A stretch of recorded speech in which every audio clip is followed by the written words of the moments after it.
And I believe I am live. Hello, hello. Hey folks, I'm Asif and welcome to another Savory Sunday episode live from our home. Welcome, welcome. Husband's here somewhere watching Goofy. It's Sunday? It's Sunday, Sunday, not your Friday. There won't be any fried chicken. Well, that's why we have Fridays. Fridays are for fried chicken. Sundays are for, well, literally everything else in the world. There'll be food though. There will be food. There shall be food. We shall conquer. We shall get ourselves some food. First, I need to make myself some tea. I had a pack of Tariq, locked it and loaded. Because what does everybody need regardless of any situation? You need some caffeine help. Well, in this case, some Tariq tea help. Yeah, this is, as my husband said, go-go juice, which can mean many things in many cultures and societies, so do not actually heed what he says. But yeah, welcome, Diva. It's gonna be another Bangladeshi food special, because what am I cooking? Bangladeshi snackies. Yes. This is also a very special time of the year. It is around Ramadan, so people will experience some of the finest Bangladeshi snackies available in Bangladesh ATM. So I'm just super stoked that I get to share some of it with you guys. So welcome. Cam! Nick! Welcome! Jerome's here somewhere. Yes, he is. Hello. Welcome. Hi. Justin, welcome to the stream. Diva, some tea and let's get started. It's gonna be a fun stream because, well, we're home. I'm all rested and ready to make you some of my favorite snackies. Nothing in the world compares to your favorite snackies. And Diva, there's only one way in life, and the one way of life is good snackies. So we shall work towards some good snackies. First thing first, I need to boil potatoes. That thing takes a while. I know, it's pretty cute. Dollarama. All of our money, as usual, goes to Quebec. That's where Dollarama is. But hey, gotta give it up to Dollarama. It's cute, right? It's at least pink. Something generic. I think it's the most ultimate Canadian experience is to bitch about Dollarama or talk about their finds in Dollarama. There should be an entire series about thrift stores and good thriftings and finds, because like Diva, I enjoy good find. I have some dough sitting around. This Diva has been resting for roughly 2 hours because she should be nice and relaxed. Gotta love Dollarama. Funny this story, Cam. The first thing I did after landing in Canada, the very next day, I opened a bank account. I do not bank with that bank anymore. They are very green and they were very greedy. Greedy bank. And that greedy bank do not get my business because they were very greedy during COVID. While they were making bonuses, they were charging up their bank fees and stuff, and I was like, oh yeah, greedy, not gonna happen. So anyways, the very first day in Canada, full first day in Canada, I opened a bank account and I made my way to what my cousin says, a shop you will love. And she wasn't kidding. I love Dollarama. What did I buy from Dollarama? The cutest, most patutest little battery powered lights. And of course, what else did I get? Some acrylic paint and the cutest canvas. I have what I made with it. It's in our bedroom, so I can't really show you there. And I won't show you there. But yeah, there is a little piece of art. One of the first pieces I've ever made in Canada. And yes, I bought all of those little things I needed to make that piece of art right from Dollarama. And beyond Dollarama, my favorite places to buy art supplies were DCeres. They have a location in Spadina, I believe. There was the one on Queen Street West. I forget their name. And of course, Schwartzman's or Guardsman's over on Spadina. close to college. Oh my gosh, my favorite place to get art supplies. Anywho, I'm not even reading all the little comments going on right now. So sorry, apologies. So many things you can do with that big carrot. Nick, of course. See, I love Nick's imagination. It goes to places. I stopped banking with the green greedy bank too. Welcome to the clucker. What does that mean? Huh? Justin, welcome to the clucker. Are your channel memberships clucker? Oh yes. Yes. Okay. Oh my gosh, Justin, are you the first person who became a member? Justin is the new member. Thank you so much, Justin. Oh wow. Oh yeah, there's a whole icon here that says members. So duh. Yeah. Justin just became the first member of the channel. Yay! Well, I was gonna do a members only live stream, but then I realized I didn't have members. There's no point doing a members only live stream. Don't worry, there will be something for members only on Wednesday. So Justin, something coming for you on Wednesday. Or whoever else wants to join Justice and go in the Cluckers Club.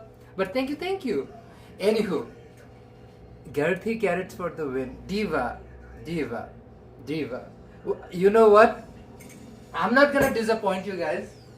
I'm already in the process of prepping, and this is said Garthi carrot in question. I mean, it hasn't been used. But again, it's very raw right now. But like, hey, if somebody wants a raw carrot, it's your choice in life. I would always advise for, be a little safe, Diva. Protections are good. Andrew, welcome. Incredible weather today. Agreed. It is, Cam. It was, well, now it's very raw. Ew. It's literally has like a little hair coming off to the tip. It is pretty big carrot. It's bigger than my phone size. So, oh wow! So she's like almost 8 inches. That can be a lot. Oof. Shout out to the bottoms. They do take it for the community. I love it. Went to the new Cam Y dim sum for lunch at Hastings in Nanaimo. Oh wow. Okay, we had no idea. How was it? Okay, hopefully you got some XLBs, some Shui Mai. What did I work into? Joel, welcome. People wanted to talk about this carrot Jerome bought yesterday on Jerome's live stream, and people were wondering what are we gonna do with the carrot. And Diva, isn't that the $1 million question? What are we gonna do with the carrot? But like, carrot will be done what carrot needs to be done with. We're gonna cook her or him, whatever the carrot item. Oh my gosh, Andrew just went to the new Cam Y dim sum for lunch. Yeah. On Hastings and Nanaimo. So there's one on Hastings and Nanaimo now. Yeah. Oh my goodness, I need to look. Ooh, this up. It's like a noodles. crazy good dumpling spot. I think it's actually cheap too. Ooh, and I was in cheap in price. yeah, and also topped it off with some milk tea, Hong Kong style. That's awesome. We had some awesome Hong Kong style food recently as well. We also checked out. We didn't go there, but we checked out the new Hong Kong spot on Aberdeen Square. But yeah, they were. It was around closing time, so we couldn't really get anything. Wow, this is literally like fast food. This is what I was looking for. This is what the world needs more of. Fast food dumplings. Is that a coat hanger on the door? No, Justin, that is a sign for the door. I felt like if people need a sign what the door is for, well, that's what the door is. Average $5 per dim sum. Ooh. Yeah, look at this. Pork shumai, $5 for pieces. Harga, 5 buckies. Beef. Hair ribs. Ooh. There's like whole bowls here. But mushroom dumplings. Pork chive dumplings. 5 for. It's almost. Do they have a fried chicken? chicken bao. $2.62. That's actually a good price. Okay, thank you. This is Andrew. ridiculous. Thank you. I love it. Okay, husband found where he's gonna go for his Munchy Mondays. Thank you, Andrew. We appreciate the diva. I mean, Nick, whatever the door identifies as. What thing I can tell you, the one on the door is more than 8 inches. So, door size is good. Door diva, she's been around. She was one of those projects that was kicking around and never got down to doing it. But like, hey, I looked at it once and I realized I wanted to get through all of my procrastination and finish off my old projects that I started a while ago. Never got down to finish. So that little piece on our washroom door was one of those old projects I started a while ago. I think Pride 2022 to be specific. I started it, never got down to finishing it. Christine, welcome. Diva, how's it going? Oh, Andrew, always appreciate good food. So that is the vibe. We are focusing a little bit more on home content right now, out of sheer just like caution for everything else that is going on around the world. It's just us being precautious, because like right now, March 2026 feels closer to, I would say, January or February 2020, because like it feels like we're about to get into something big, and we are. I feel like we are gonna keep our eyes open, understand what's the situation and react. But yeah, as much as we possibly can, folks, there is cost to these things. It's not cheap. We're not financed or by anybody or affiliated with anybody. I'm just gonna adjust the angle. We are literally paying our way through this thing, and it gets up to a wall at some point where you're like, what is feasible and what is not. Okay, let me wash my hands a little bit.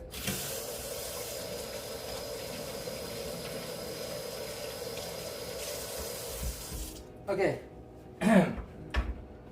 Everybody wanted to see the carrot. Here's the carrot. I wanted to work with the carrot very last because it can get a little dark and the board gets stained. But hey, since people were all about the carrots, let's start things with the carrots. Oh, absolutely. Honestly, one of the things that I really want to do this season around, I had a good experience with some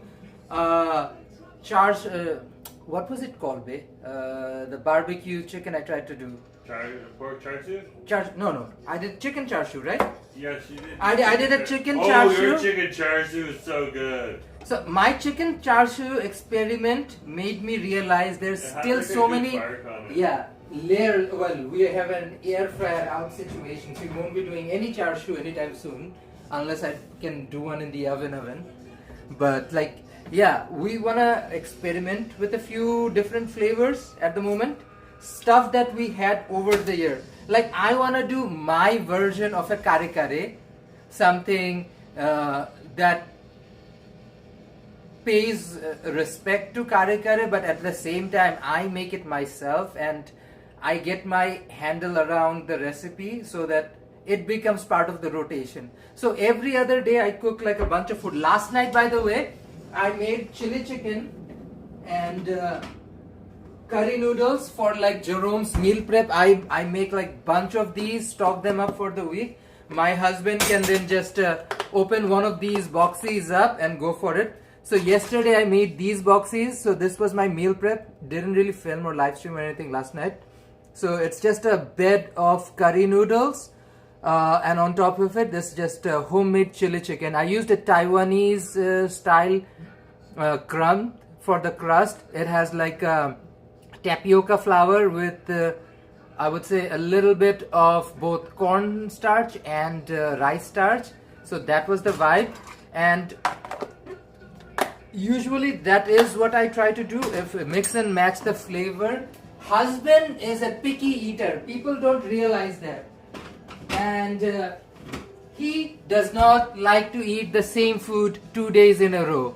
So I have my task set up for me, trying to find interesting things that my husband would like, especially for like, oh, I've been doing too much Mexican, I should switch it up to a little bit of Middle Eastern or something.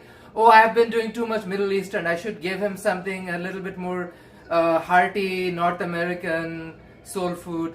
So yeah. Andrew's talking about some crispy roast pork that sounds delicious, and Justin's asking if you've tried Filipino mang incel chicken. No, I have not. I haven't even done a proper, I would say, lechon menek. Like, I haven't done even a lechon menek. So I have a lot of Filipino to go down with. And Andrew, I saw the recipes. I've seen a few chefs do it with air fryers, and also there was a chef who was doing it on a pan, like literally on a pan, and boiled it, did the holes with the skin. I am still not very comfortable cooking pork. I do it like very infrequently. Also because I didn't like grow up eating pork. I prefer to usually go with like beef or chicken. So hopefully at some point in time I will master it. It's not like I haven't cooked it, but I would love to learn how to do it. Christine, you have to take it up with Jerome. Let's see if Jerome responds to that. Asif, have you tried? Nope. I haven't had. I have not had.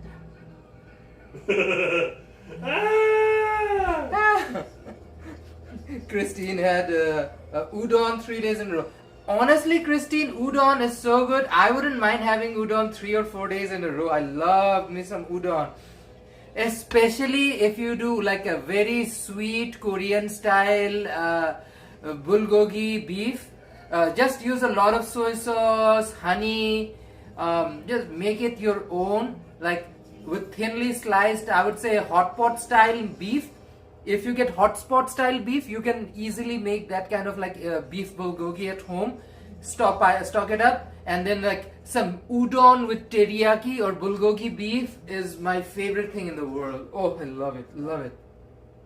And you know who makes my favorite version of that food is Sushi Abode on Denman Street in West End. If you have ever been to Sushi Abode, their teriyaki beef with udon, oh wow, the beef is just so smoky, so juicy. It's definitely my favorite.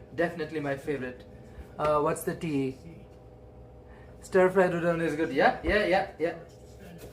Udon though, I'm not gonna lie, is a little too thick and chubby for a stir fry. I prefer my udon with like more of a curry noodle situation. Like a little ooey gooey udon with like a little fluttering of curry, with just little sweet sesame flavor, with a little bit of tang coming from some form of like a vinegar. I love it. Is there shade being thrown around? I don't know. I'm cutting veggies. I love the emojis Christine just put. That is awesome.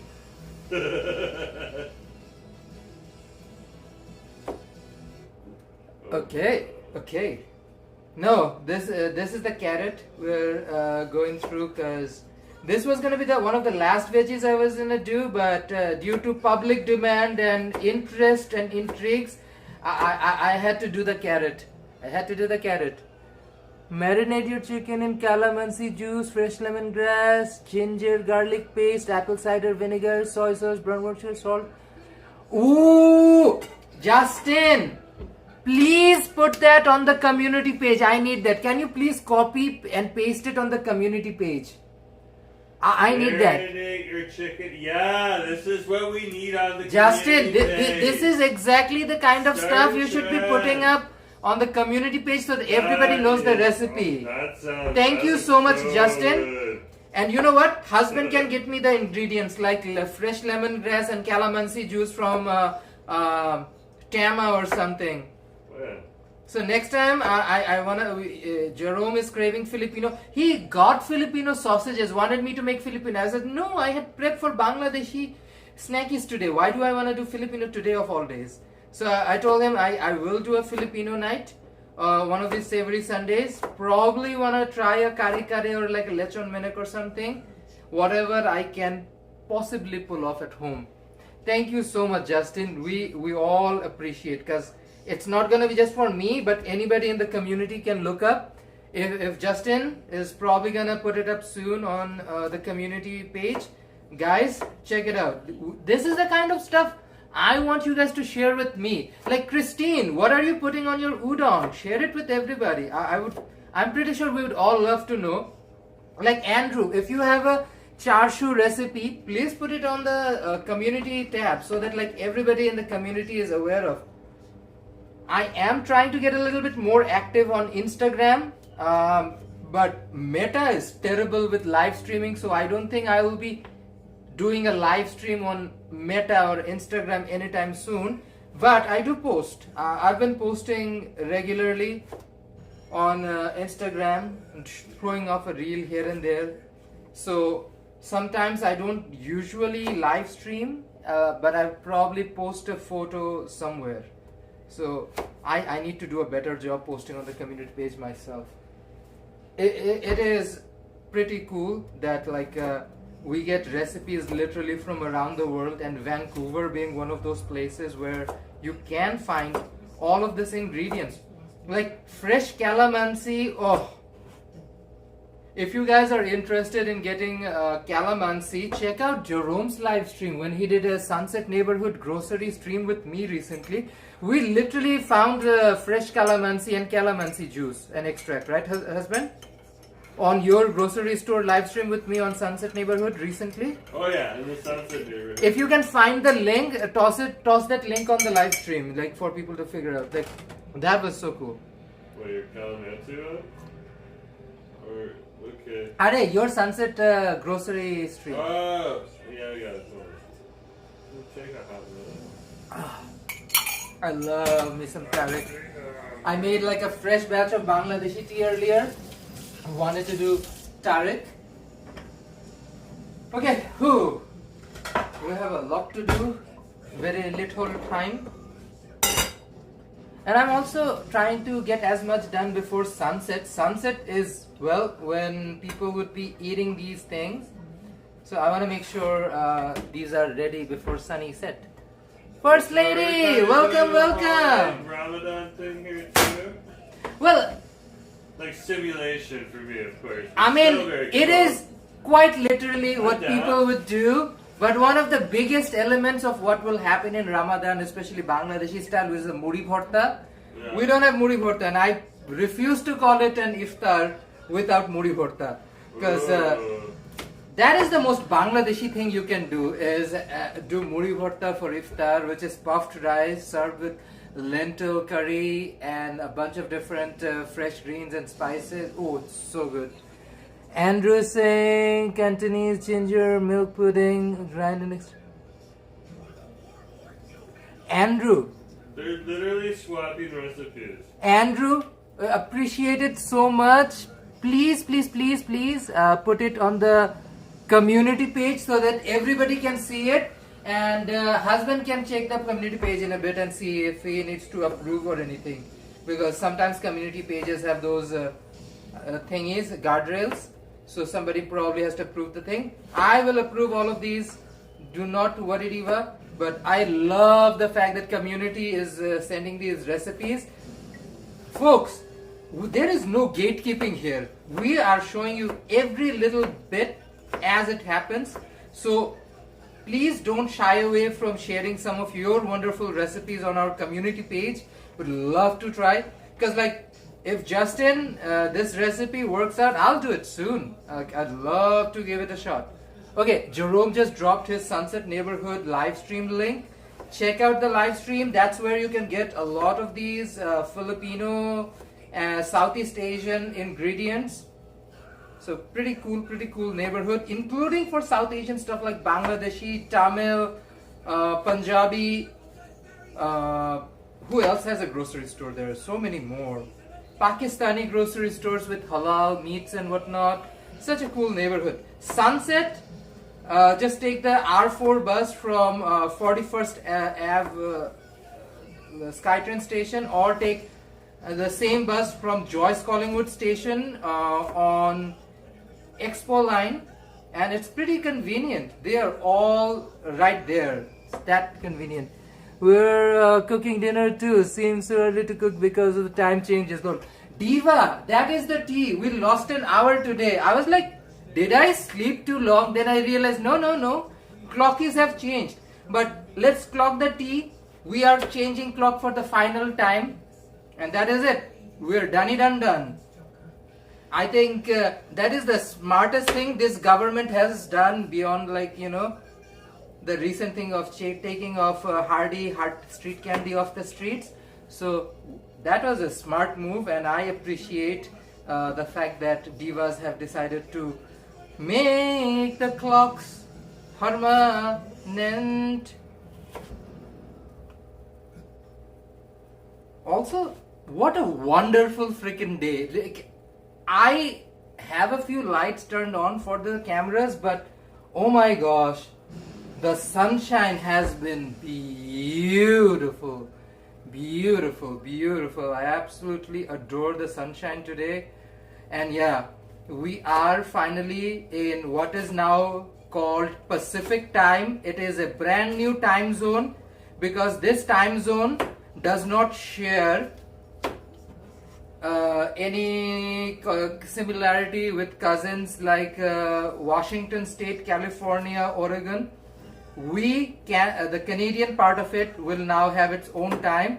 We are joining Yukon with the same time, and during winter season, when Alberta changes its clocks, Calgary and Vancouver will be on the same time zone. So that will be fascinating, right? Should have stuck with standard time. Yeah, Diva. I just don't like the time change, but yeah, the jump might be a little bit too much for some people. I like it when in winter the sun doesn't set at 4 p.m. It will set at 5 p.m. Does Bangladesh have a... Yes, once Bangladesh tried daylight saving time, a country that is like this close to equator. It is absolutely unnecessary. Okay, Canadians, this is a 101 of where North American, European money goes to. Let me tell you a tale that I think I needed this information for you guys to know how money, our taxpayer money from North America, Europe gets wasted. Let me tell you this. Bangladesh is one of those third world countries that gets money from North America, Europe, and around the world. And they are not coming for a place of love and charity. They come with interest rates and stringent dumb rules. What are those dumb rules? If, let's say, Asian Development Bank or World Bank, which is basically United States through different agencies giving out money to countries, decides to give Bangladesh a few $1 billion of loan, probably whatever the country needs to do with the money, they come with little caveats like, oh hey, have you guys tried to do daylight saving time in a country that is right there on the equator, which has pretty much all year round pretty even days. Bangladesh, the shortest days can be like 1 hour smaller or 1 hour longer. That's it. So this is the tea. Somebody, I don't remember who, gave Bangladesh money with the idea that Bangladesh needs to explore daylight saving time. In a country of 170 million people, changing clocks was not a good idea. They did it. It was so freaking unpopular, and everyone from businesses to schools, universities, and even government agencies started using the old time. And then, well, government decided to, okay, that experiment, it's not going to work in Bangladesh. Bye-bye. So yeah, that changed fast. It's a dumb imperialistic idea that's sometimes pushed into people. Farmers use their farmer clocks. It doesn't help anybody. This clock swapping thing is a dumb experiment. And that's what I say. Sometimes you do dumb experimentals like decrim and daylight saving time, but once you realize those dumb things are dumb, you go back to sanity and you go back to normal ways as things have always been. Regular clock timing with regular clocks without time changes, and yeah, safety for everyone. I know, I had to tell this story. It's like people don't realize when like Canada, USA, Australia, all of these countries, they sort of give money, which is always loan, to countries. They come with caveats, and how every other country in the world views us, countries that give money, like Canada and things, comes from a point of view about that. Because whenever we give money to a country or a country have those kind of things, these sort of hilarities happen. And now that more and more people from South Asia and has moved to places like Canada, people can finally hear some of those dumb stories and some of those dumb stringent stuff. And these all come from bureaucracy. Bureaucracy. Bangladesh has a monsoon season that is exactly like Vancouver's winter season. It is wet.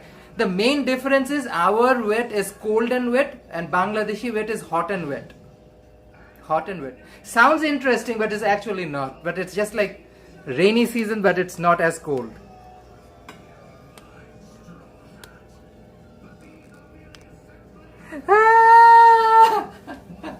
Andrew had a very productive day changing clocks today.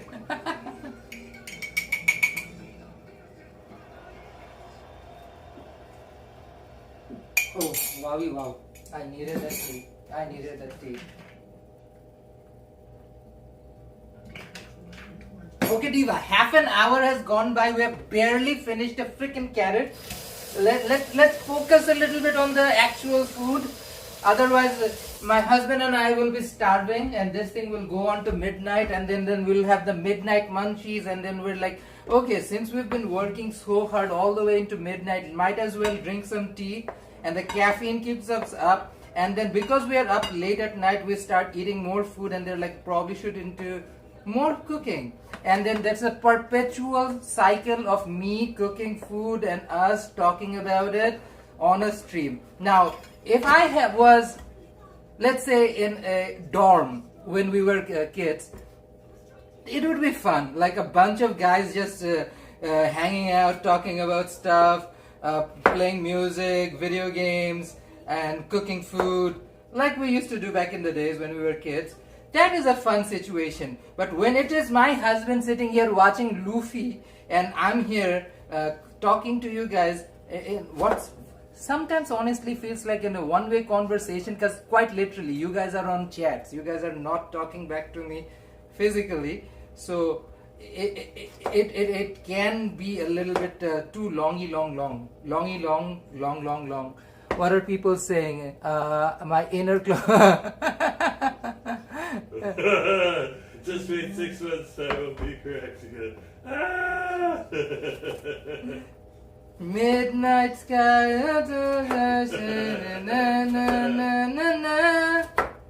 Diva. Time. Apparently, by the way, did you guys know that when the Japanese Fukushima earthquake happened, which was a 9.1 Richter scale earthquake or something, that the world got shifted on its axis and we lost a second apparently from that earthquake. Like that earthquake was so massive that we now have like a less of a second in a day because of that earthquake apparently, which is insane to think of. Excuse me. Whatever they predict is gonna hit San Andreas Fault if that mega thrust earthquake, and it's called a mega thrust earthquake because this Cascadia subduction zone has been building up for a long time. San Francisco and Vancouver both have had a history of terrible earthquakes. So Diva, we are aware of these things happen. So fingers crossed, what will happen. I'm just intrigued by how time changes and the fact that we're still in a little bubble of a planet where something like an earthquake can literally change our time. Okay, potatoes. See what my husband bought me. I asked for potatoes, he got me 20 pounds of them. They were on sale. It was like $7, so it was pretty good deal. How much is a pound of potato if this 20 pound bag is $7? What does that make a pound of potato cost? I'm terrible at maths. You can understand that now. Like Asif is freaking amazing at making food. Give me Rate the it out. numbers again. $7 divided by 20, so per pound. Per pound, 7 divided by 20 is like 70 cents per pound. Less than that, 40 cents per pound, 45 cents per pound. I am terrible at maths. How are you that bad at maths? Why are we both terrible at maths? It's like 55 cents a pound. We should be. This is a very simple mathematical problem. We should be able to solve it without having to look into a machine. Why are we not capable of dividing 7 by 20? Wow. 7 divided by 20. What's the answer? Jesus Christ. I hate mathematics. Yeah, 0.35. I just said that. Okay, 35 cents. So this is a good value product right now. I mean, I think the diva needs to be eaten up. It's not necessarily the most photogenic potatoes, that's for sure. Where are they from? Let's read the label. Russets, product of Canada, but where from Canada? It does not mention where it's from. Okay. Does anybody know where these Russets potatoes grow? Local farms by BC. Okay, so these are British Columbian. So these are British Columbian potatoes. I am so happy these are local potatoes. Sustainable future by BC. So these are British Columbian potatoes. Though that's good to know. Now I was wondering where these potatoes came from. This is good. It's a local potato. I didn't even know BC grew potatoes.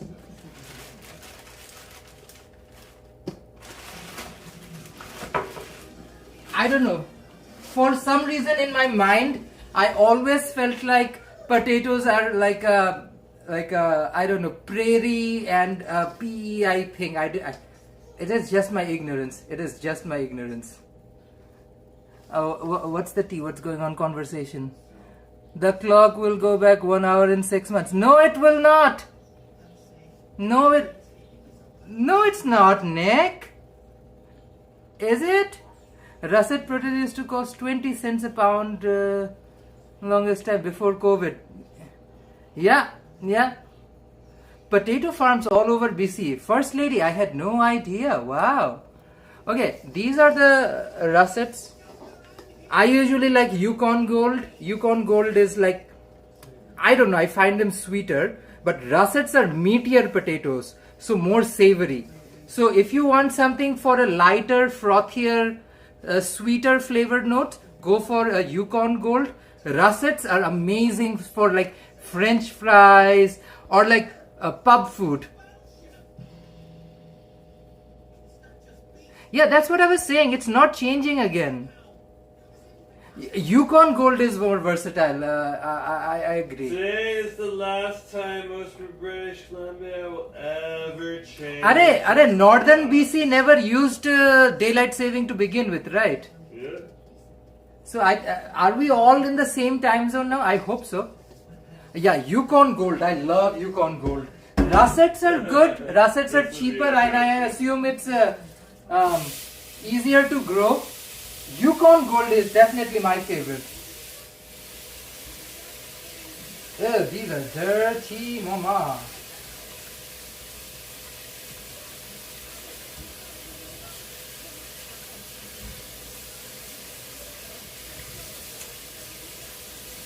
Actually, they did a pretty good job cleaning it. It's not that dirty. It's just a light layer. It's been in a bag for a hot second. I'm kind of impressed. The potatoes are not that dirty. I was like, is that like dirt on it? And it's like, nope.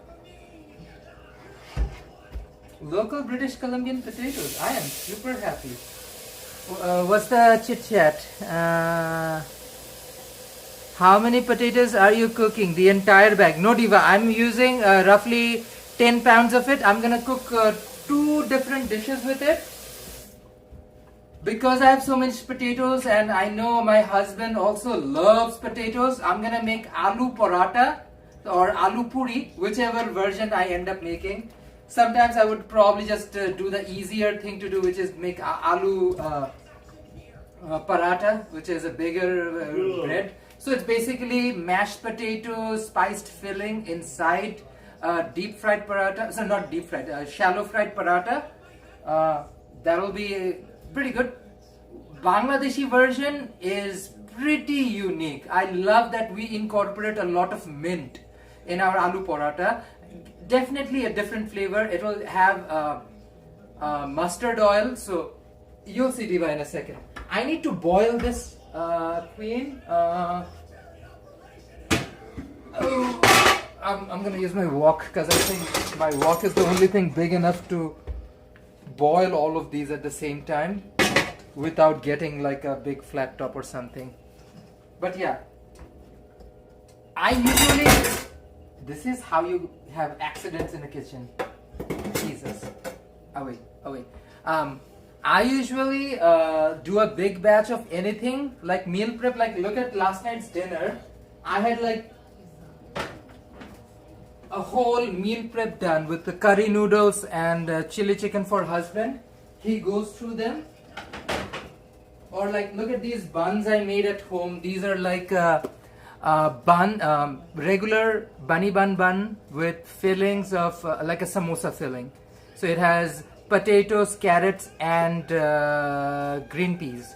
So I usually make a larger batch so that my husband can go around and pick up a box and go through them.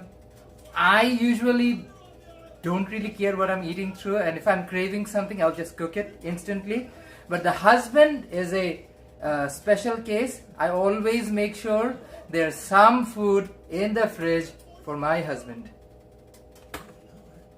Is that not true? I love food. Food is good. I'm hungry. What's it gotta be ready first?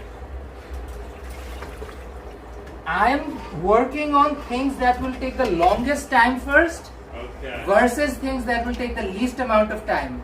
There's buns in the fridge, right? Yes, there are buns in the fridge, husband. Just remember you don't have an air fryer. He will eat it cold. He will eat it cold. I will. Definitely will. Just Jerome cook. Diva, I will let Jerome answer that. Canadian dishes. What Canadian dishes can Jerome cook? Jerome, you be the answer. No, people want to know. People have a curiosity. You are married to me. What can you cook? I'm an amazing, awesome cook that can make a fried egg. You can fry an egg? I can fry an egg. You can definitely fry an egg. In the meantime, we're going to have bunny buns. I was looking for something. Wow, these things are crazy. Yeah. Look at that. These That's are a BC, lot. British Is that Columbian. The whole bag? No, that's not even Half a bag. the bag. That is just half the bag. I think there's My more than husband is half the the best. bag. Yes. Oh, thank you. Diva. Yes, I said it once. Why am I going to repeat the same thing? I know. again? My husband's the best too. My husband is the I best. so get it. He's the best. He's the best. Isn't it good? I mean, if you're not saying your husband is the best, Diva, you should need to find yourself a different husband. That's cool. Oh, he is eating food. Good. Why didn't you just take a box of the noodles? We're going to that Fried eggs is good too. Just put the recipe up, chef. Okay, Justin just put up the recipe on a community page. We're gonna check it in a second. We are boiling potatoes. Boiling them skin in. We're gonna peel them off easier once she is done. Let's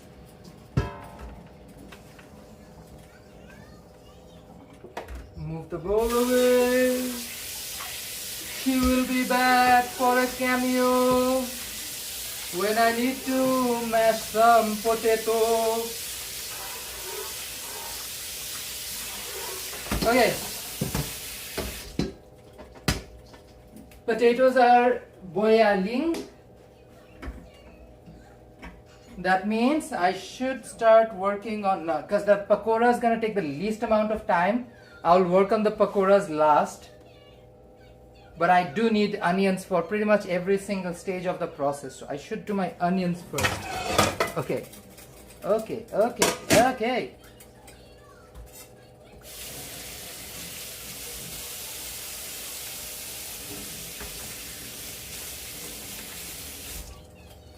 Let me wipe dry. Wipe dry. Oh, by the way, husband picked up some amazing onion yesterday on his stream. Me lovey. Let me start off with some of these onions. Look at these. Pretty good deal. He got 2 bags for $5 from Kin's Farms. Kin's Farms, I would say, probably the best place to get greens anywhere close to downtown. Otherwise, I would go all the way to Kitsilano and get them from City Avenue Market. Kin's Farms and City Avenue Market, pretty much. I bounce between these two. Pretty good. Okay, these 3 commercials keep interrupting Master Chef. Oh, Diva, what can I say, what can I do? These commercials come between us, yet we're here. Why Absolutely, Sebastian. You know who doesn't? Vegans. Vegans don't like meat in their mouth, I assumed.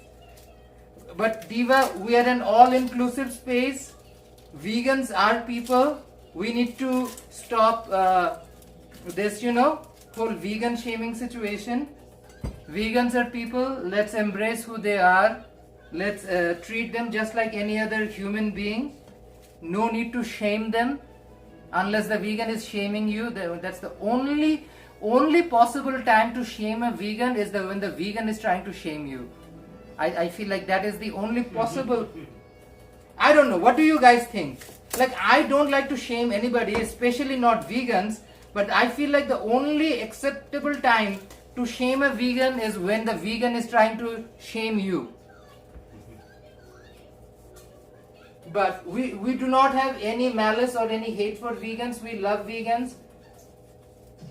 They're people, they are part of our community. They're just like you and me.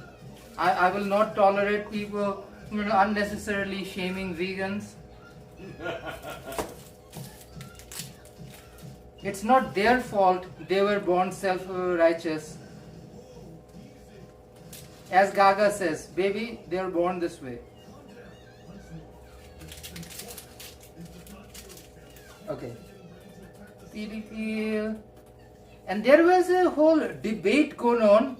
Again, I'm all about having a healthy debate regarding anything, any topic. But there was a whole debate last stream regarding this onion. It's called a red onion, but it looks purple. Now, Diva, color is color. I'm not going to be a dumb person who says I don't see color. I obviously see color. I'm not color blind. But yes, this looks purple. Maybe somebody who actually didn't see the color, or maybe who knows. Plants change. Plants evolve over time. Look at original corn. What corn used to look like versus what corn looks like now. It has evolved so much. So, Diva, we celebrate onions no matter what the onion is identified as. The onion itself is not calling itself a purple onion or a red onion or an onion at all. Imagine what the vegetable calls itself, or calls itself anything at all. Think about that. Maybe it calls itself Phil. If Phil thinks Phil is purple, Phil is purple.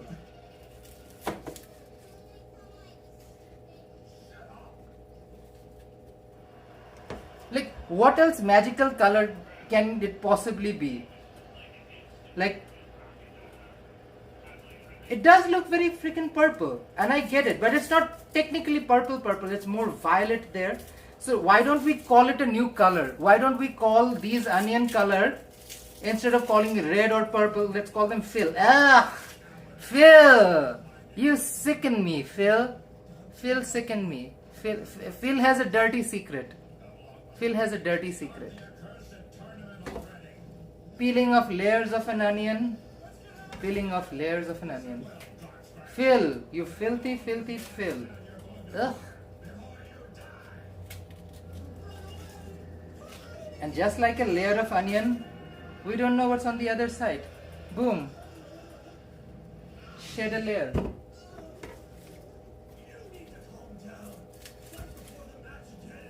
Diva, fresh onion is good.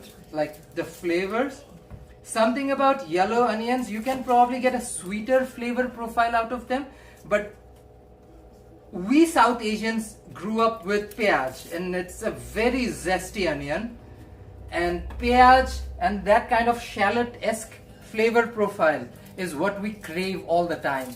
This is what I'm trying to really encapsulate with my red onion or purple onion obsession, is just get that zestiness.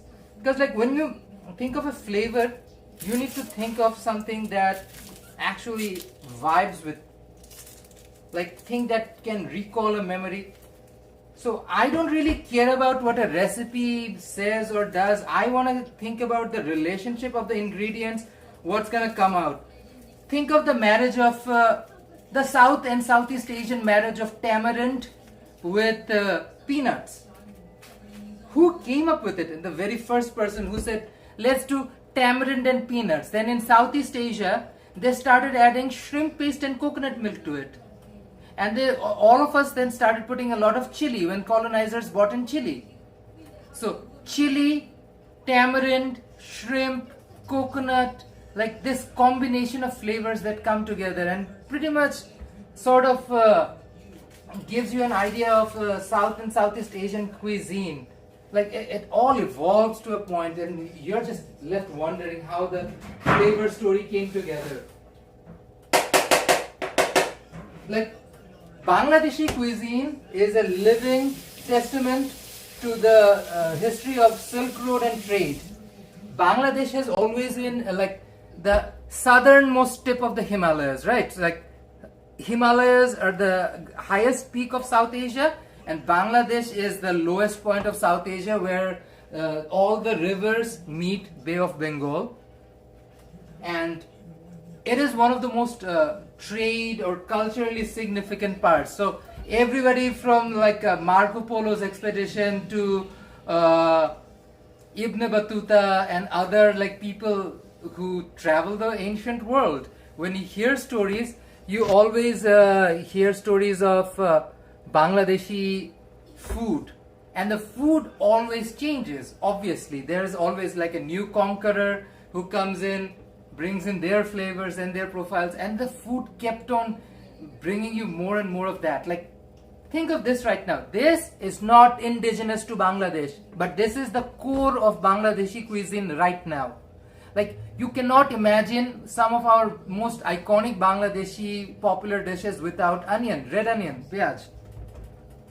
But this is not indigenous to us. It came from trade, and that's the story goes on, like how things evolve and change. So the first onion that I'm cutting are for onion pakora. They need to be incredibly thin. So let me zoom in so that, can I zoom in? Husband, help me zoom in. I think I zoomed in too much, maybe. Just flip it around and then flip it back. Okay. Let me show you how thin this needs to be. You okay? Yeah, Okay. I did it.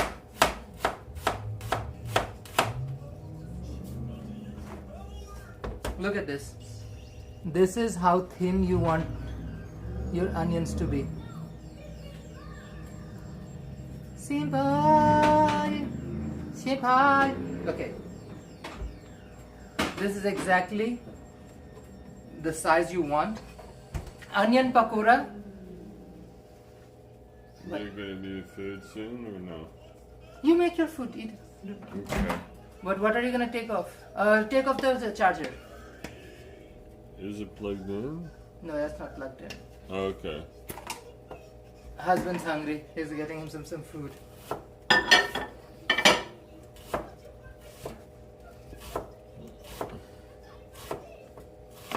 I do lose a little bit of sense of time when I'm on the stream. Get into all of the stories and Like, I benefit from all of this, so I'm not complaining. I love when he does this, so yeah. you benefit from the food. Because How dare you! and I'm spoiled because it's actually good, you know?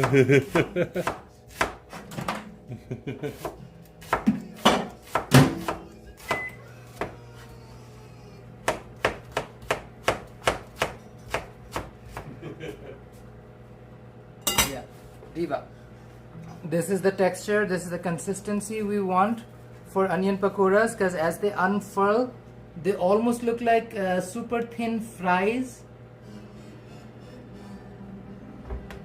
That's the shape we want. Let's do a few more.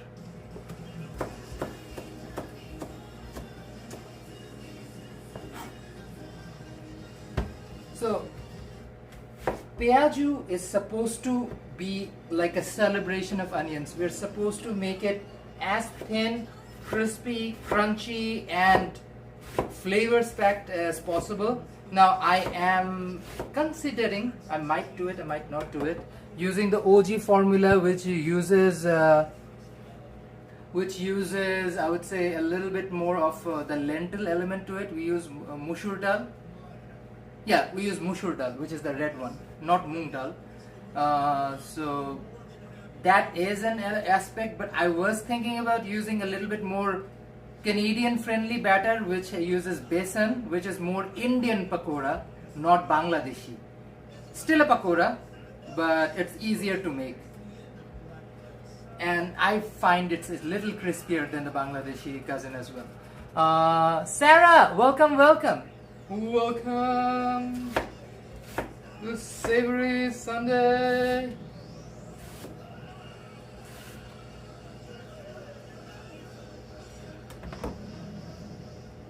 Is this not?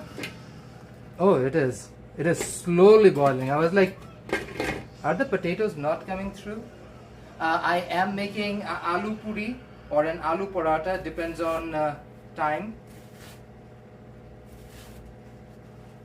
I've been cooking for the last 2 days, but that's a lot of doing stuff for home, things we do for like dinner and whatnot. But yeah, I needed to do a little bit of snackies. This is that time of the year when you notice everyone in Bangladesh enjoying all of these delicious snacks, and I feel a little left out at times. So this is just me making sure that I can partake in some of this flavor test. What's the... Look at this consistency, Diva, that's what you need. Let's get a new boli bowl. Set her away.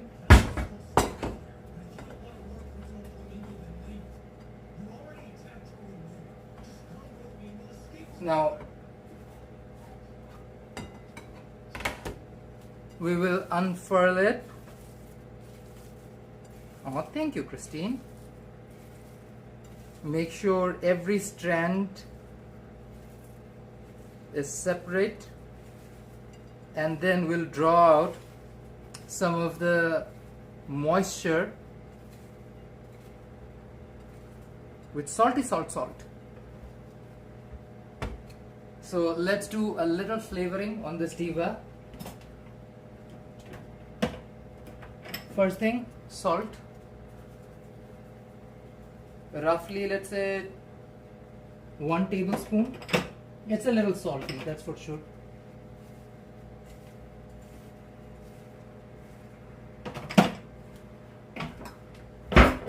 Let's leave it like this for, let's say, no Diva, it's not gonna have a vinegary flavor, so I'm not gonna add any vinegar.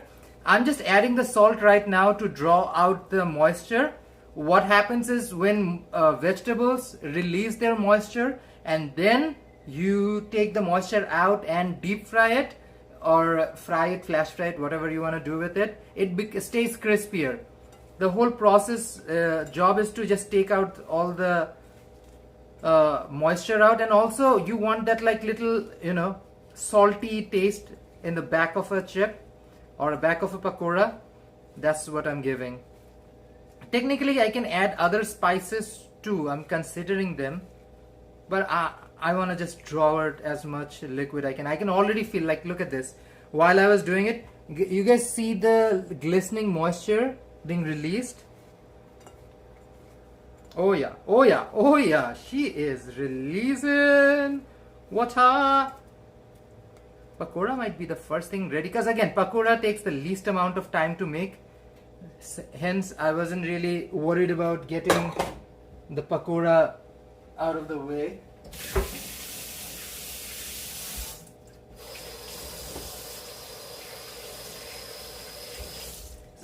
So we're also making aloo chop, which is my favorite mashed potato dish in the entire world. I love. Is the potatoes done? No Diva, potatoes are still boiling. They're taking forever. What can I say? What can I do? They're not being friendly. Anywho, we are making 2 potato dishes. We're making aloo chop and we're making aloo puri or aloo paratha. Either ways we'll need some cubed onion. It's my favorite, easiest way to do onion cubes. Slicey slice. Then we do a moon phases cut. So every phase gets a cut. So that is a 16 cut. If you can do more phases, up to you. But yeah, it's like the moon phase cut I do. Diva's just grabbing food. Yay, food! Show them the food. I will. This is why I make it and I put it away, so that he gets hungry, he has food, and he knows exactly where to get it from.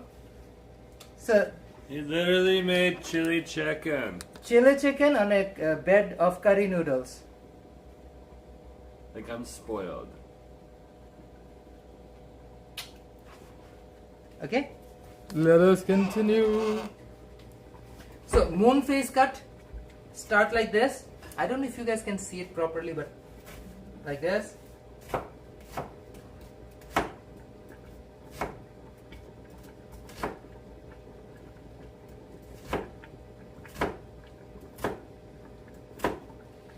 So this is what I call a moon phase cut, like the phases of the moon. So this is sliced.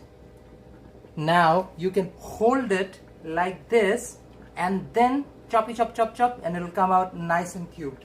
Let me show you guys. You first do the moon phase cut and then you do the side cut.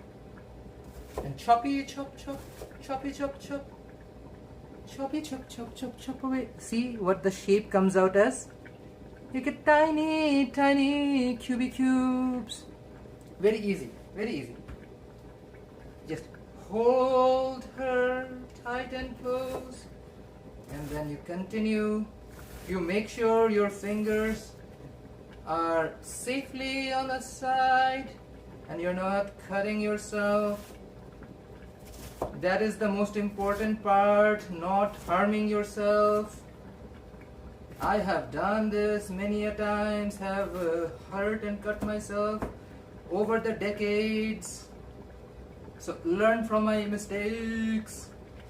Okay, Deva. Moon face cut.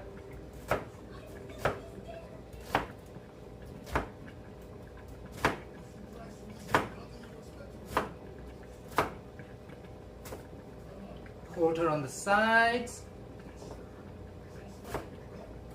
Dicey dice, dice, dicey dice, dice, dicey, dicey dice, dicey dice, dice, slicey, slice, and then you dice. See, this is the texture we want. We're gonna do the onions, as in like wilt them on a pan, because I don't want raw onion in raw potatoes, so in mashed potatoes. That's just not my vibe. Different flavor profile, and it has everything to do with the flavor profile. So both aloo chop and aloo paratha will require onions that are more like this. So I'm just trying to maximize my time and energy by doing as less repeat work as possible. So aloo chop and aloo paratha will have a similar feeling.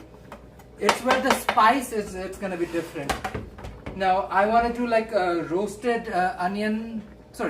roasted pepper and mint for aloo chop, whereas aloo paratha will have lots more flavors. It's gonna be a little bit more spicy of a potato filling. Sometimes we can do like a keema paratha as well, which I have some keema ready. I plan on showing you guys to do at least one keema paratha, but yeah. These are like Bangladeshi classics, things that like we grew up eating. Like if I was in Dhaka city right now, one of the things I would crave is aloo chop, puri, shingara. These are like street side snackies, and during Ramadan, eaten pretty much nationwide.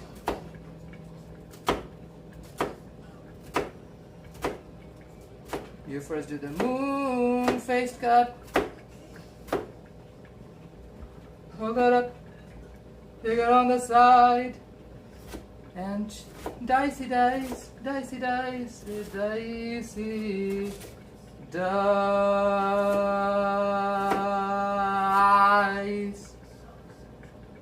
Thank gosh my surface is sanitized, so every flyaway can be brought back. Okay. Oh wow, the potatoes are now fully boiling. We'll check it in a second just to see if she's properly done. How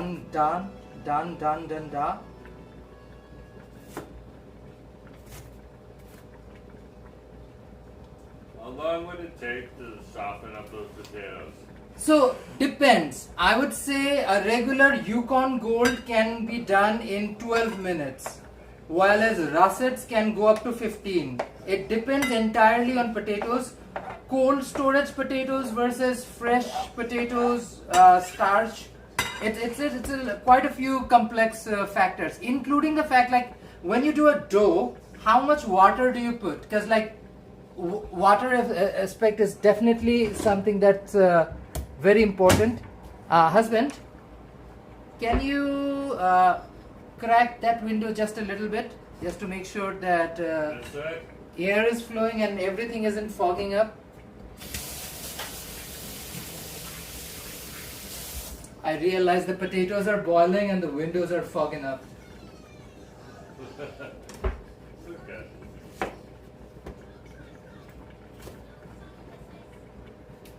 Oh wow, that thing has released so much water. The word I'm looking to describe is flaccid. Floppy diva. But that's what salt does. Salt brings out all the water.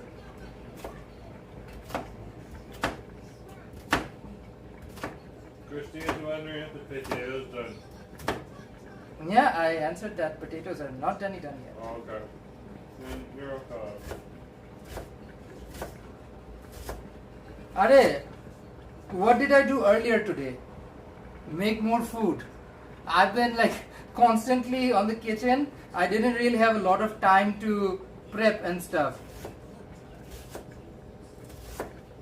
Usually if you get the prep out of the way, this can take a little less time, especially on camera. But Diva, you are watching me do it. Okay, An and Yans are done. I need ginger and garlic. Let's work on this. So this is what the cubed diced onions look like. And look at this. Look how much liquid this has released. It is wet. The salt has extracted every last bit of water from inside the onions, and they're like floppy. So that's that. Let me check if the potatoes are done. Easiest way to do it is put a knife through one of them. Oh.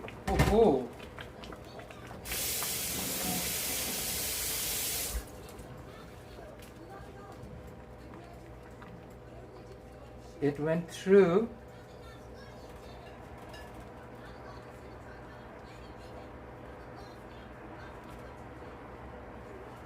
Oh wow. Okay. I think she's almost done. I want her to be a little soft, so we're gonna probably keep her around for a minute, but I think the bottom ones might be done. Yeah. Let's get the boxy ready for her. The one's closer to the heat source. Oh.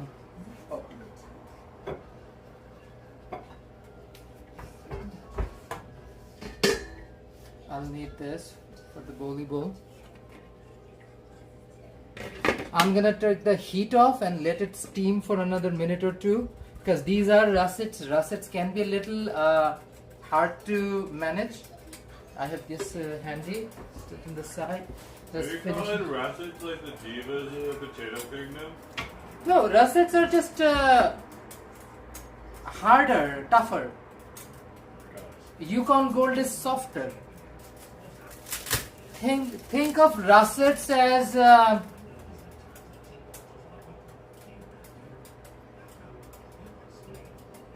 how do I define this? Good question. You know how sometimes you have those hard cheeses that you literally need a knife to cut or slice because the cheese is so hard? Russet is like that. It's a harder, meatier thing. Whereas think of Yukon Gold and stuff like that, more like mozzarella melts. Okay. It's easier to make like a nice what do you call it? Something like Easier to make, let's say, a mashed potato, anything. yeah. But like russets are better for like French fries, because I feel like russets have like a body yaddy yaddy. It's a little bit meatier. Body yaddy yaddy. Body yaddy yaddy. As Megan said, Megan ki bhul boleche? Megan bole re, lagbe big titty, small tits and little illy titty waist. No. Megan bole re, you want curvy body, big titties, little waist. Megan the Stallion. Imagine this. We are living in modern day right now. Imagine what happens to the artist and their effect on society 100 years from now. How will Megan the Stallion's body will define society and cultural movements and trends of the future? Hi Asif and Jerome and everyone in the chat. I'm saying Nacho Johnny. Oh, thank you, Che. Well, Nacho unfortunately is recovering from a flu. Jerome just got better from his little flu, but unfortunately Nacho just got into the flu. That's true. So, that's very true. Sending healing energy and good wishes to Nacho. We were literally in Bali, Indonesia a year ago, literally to the day for Nacho's wedding, March 8th. So it feels bad. The poor guy is not feeling well on his anniversary. Yeah, that's true. So we are sending our love to Susie and Nacho. Shout out Susie. Shout out Nacho. Yeah, shout out Susie, shout out Nacho. I am so like in my thoughts right now.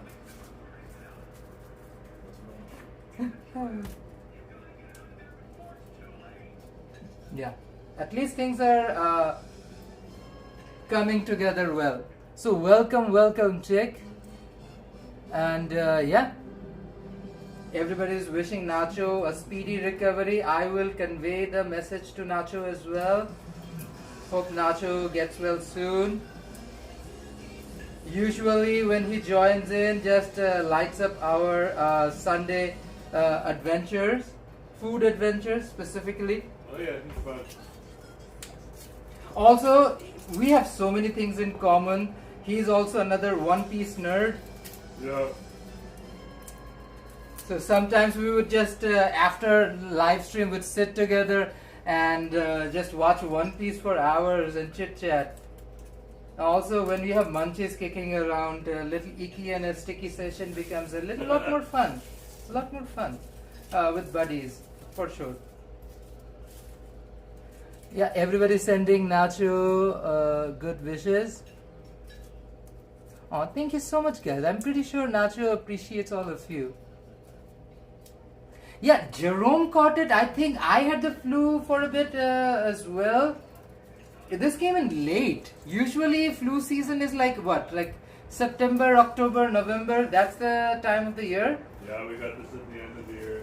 This was strange, right? Like that's the traditional flu season. We got it late this year. Yeah, but that's why people are like riding with masks on. Oh yeah, it's International Women's Day. Yes, queens. Happy International Women's Day. See, this is why even the society calls it red onion, we call it purple onions. We are celebrating purple for International Women's Day. Exactly. Exactly. This has no other meaning. You figured it out. I totally figured it out. It wasn't because the purple onion was there. It was conveniently sitting right next to me. And then you guys figured it out. Yeah.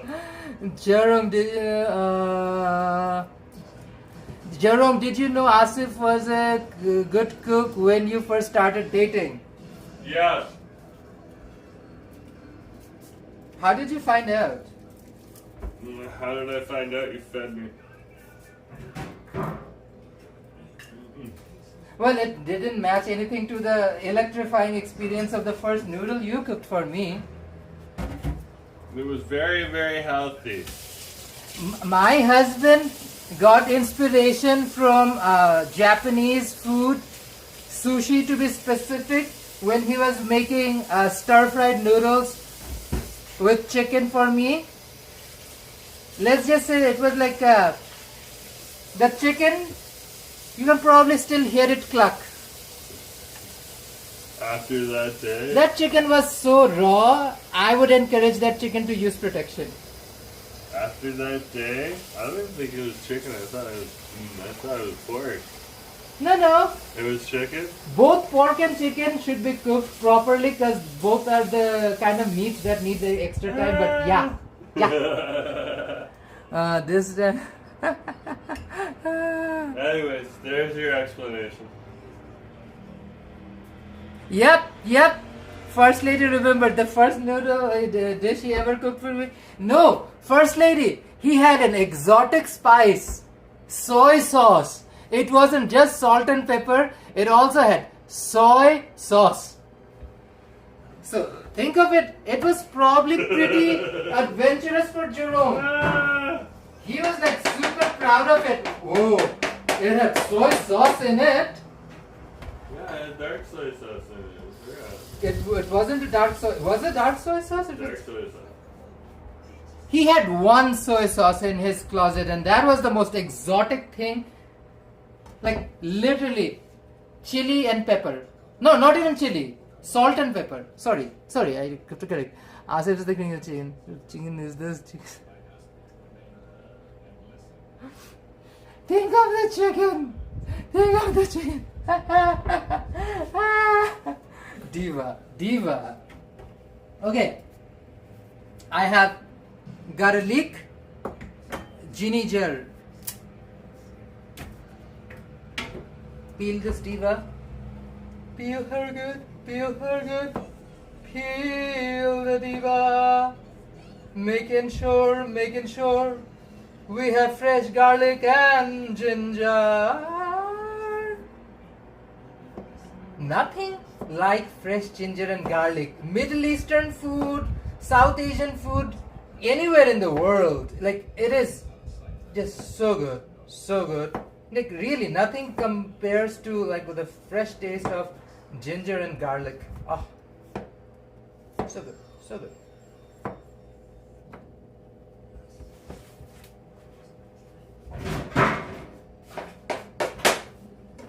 Okay, let's get rid of this knifey, knife. Your job is done. Let's set you aside, hun.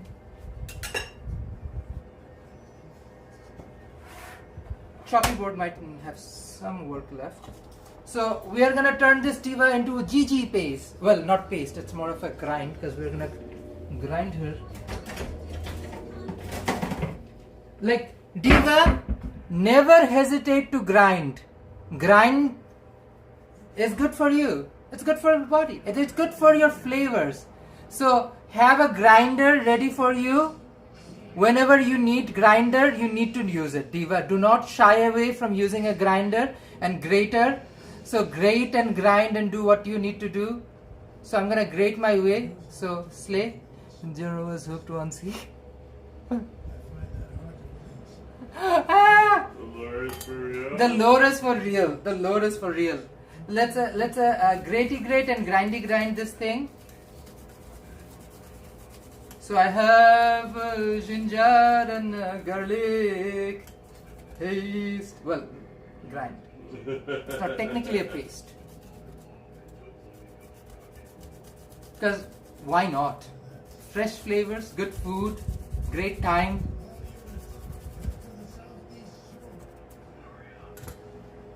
I'm letting my russet rest in boiling water just to make sure diva is extra soft and tender.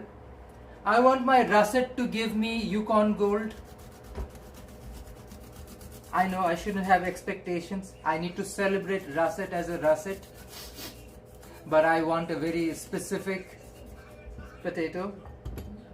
And usually Yukon Gold is the kind of something similar to Yukon Gold. I don't think it's Yukon Gold. I think it's a different variety maybe. But something very similar to Yukon Gold is the most prevalent type of potatoes in Bangladesh.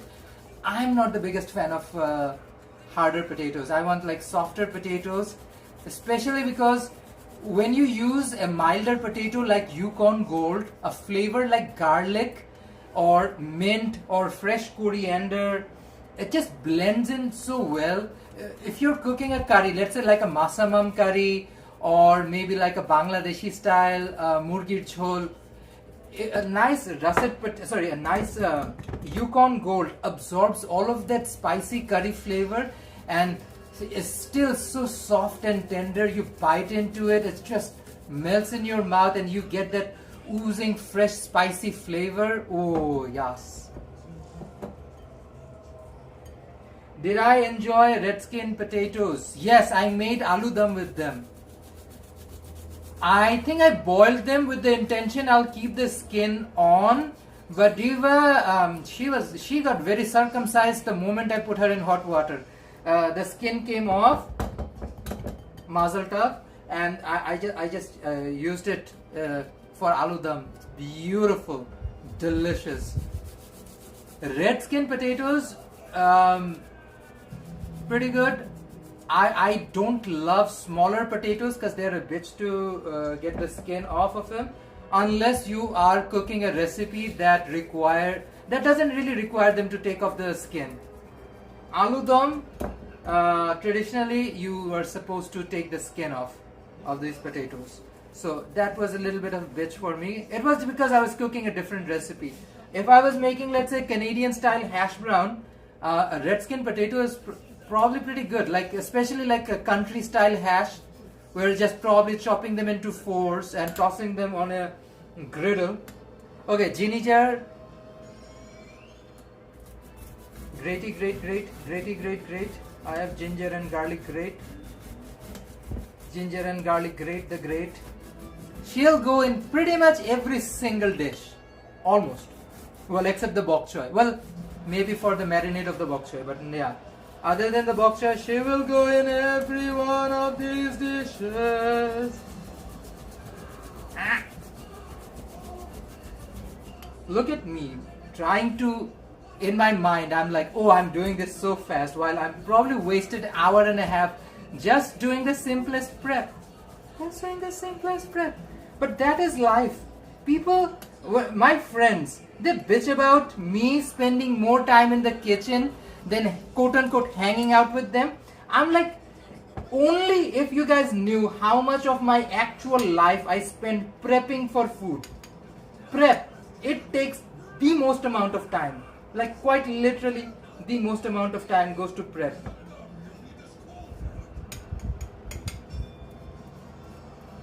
If I don't have to prep for food, if all of my preps was ready, I could do this way faster. Like that's what people do when you have like a ginger garlic paste you buy from a store or something. You probably save on a little bit of time, but Diva, is the flavor there? Flavor is missing. MIA. She has left the chat. So store-bought ginger garlic paste, although when I first moved to Canada, I was the biggest proponent. I would recommend it to everybody, not anymore. Please, please, please, please, please, please, even if it takes extra that many minutes, use fresh ginger and garlic. The difference is mind-blowing. I would say if you can't manage, just use a powder or something. Like the flavor difference is incredible using like a ginger garlic paste you buy from like a store-bought versus using like fresh ones at home. Because seriously, like this thing, oh, fresh ginger garlic is the bomb. Like I love this flavor profile. My friend cooks potatoes without peeling them always, so every dish has the skin. It actually tastes good. For some recipes it does. So for some recipes it does taste good. I agree 100%. Okay.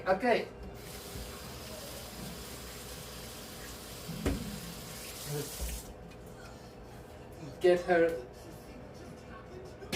over here.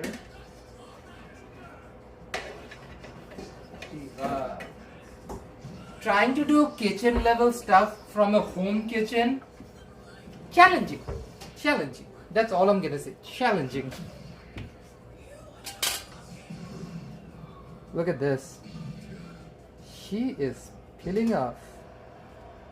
She now feels texturally a lot closer to a Yukon Gold than a russet. The potatoes are a fresh batch. I saw that immediately. I was happy with that aspect of it. She's like fully cooked through the core. But that's what you want. You want like soft, gooey potatoes, especially when you do like aloo chop. It will have a really nice crunchy exterior, but when you bite into it, the core has to be like nice, gooey, soft potatoes. You need that fresh mint and coriander leaf flavor to it, especially with like roasted cumin, ooh, and freshly ground pepper. Roasted cumin and freshly ground pepper does to this thing what like basically ginger and garlic grate is gonna do. That freshness of those flavors together, oh, diva. And this is why I love that Sinead O'Connor song so much, because it truly, some things in life, nothing compares, including ingredients. Nothing compares to you. Is my ode to fresh ingredients. Nothing compares to you. Let me do a wipey down because I will be using her in very soon. It is kind of silly how much prep certain dishes use and others use barely any. Okay, I'm gonna put this diva away. Go up. stay there. Let me get this thing ready. Let's peel the skins off. Meshy, mesh, mesh. Meshy, mesh, mesh. Meshy, meshy, mesh.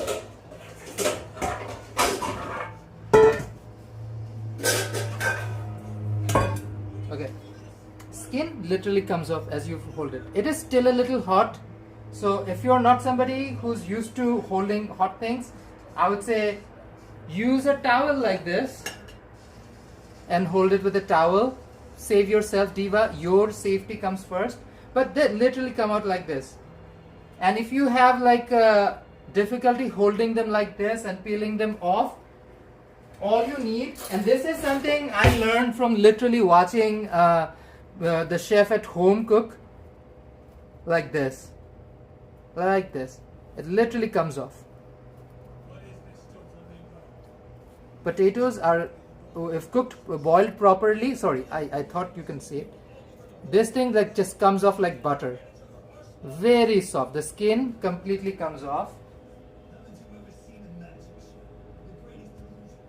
So if you're gonna make aloo paratha, aloo dum, aloo puri, aloo chop, any of these kind of recipes that uses a lot of potatoes, this is a very easy way to get around.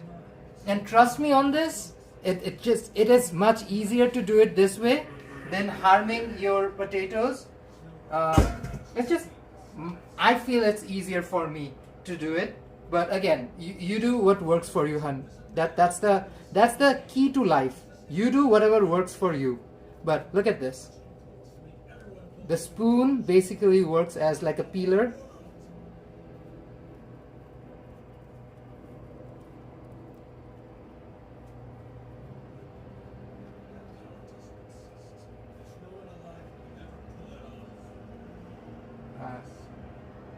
Taking the skin off.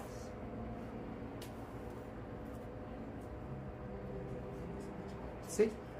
So easy. You can technically boil it with after peeling them in the first place, but that structural integrity changes. You want the potato boil inside the skin, and that's the result we're looking for. Hopefully in a second they will all just come off easy like this. Usually, like someone like, let's say my mom or my grandma when she was alive, would literally do this by hand. They're like, don't be pussies. Like literally they would say that. The term they use in Bangla is bheja beral. Bheja means wet and beral means a cat. Don't be a wet cat about it. They would literally put their hands and peel these things off.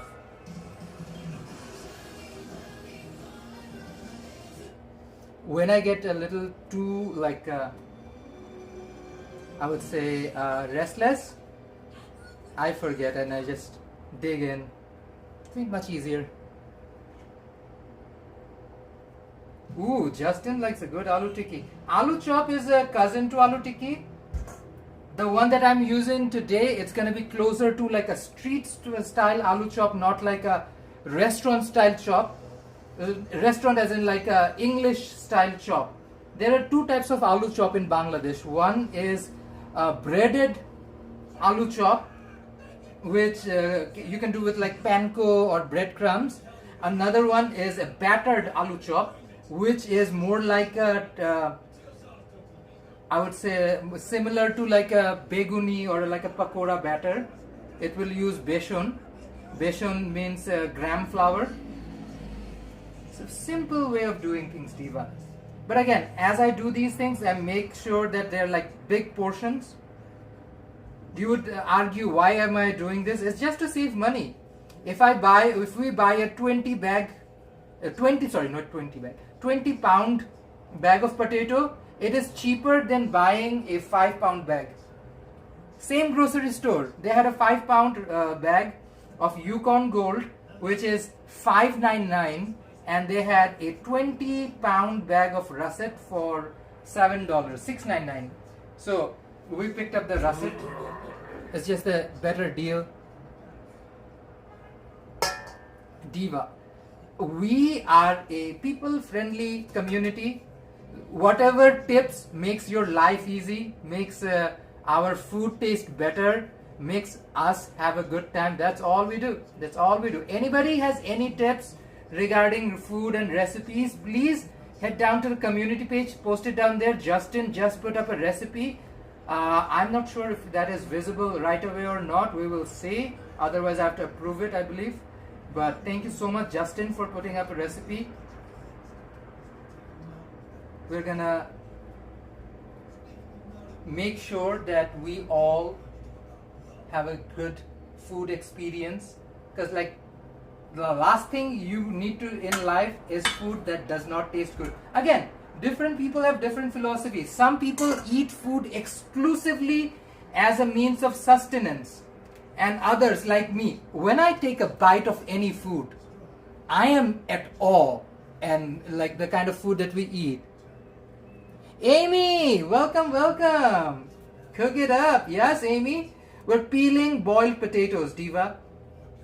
It smells very potato-y.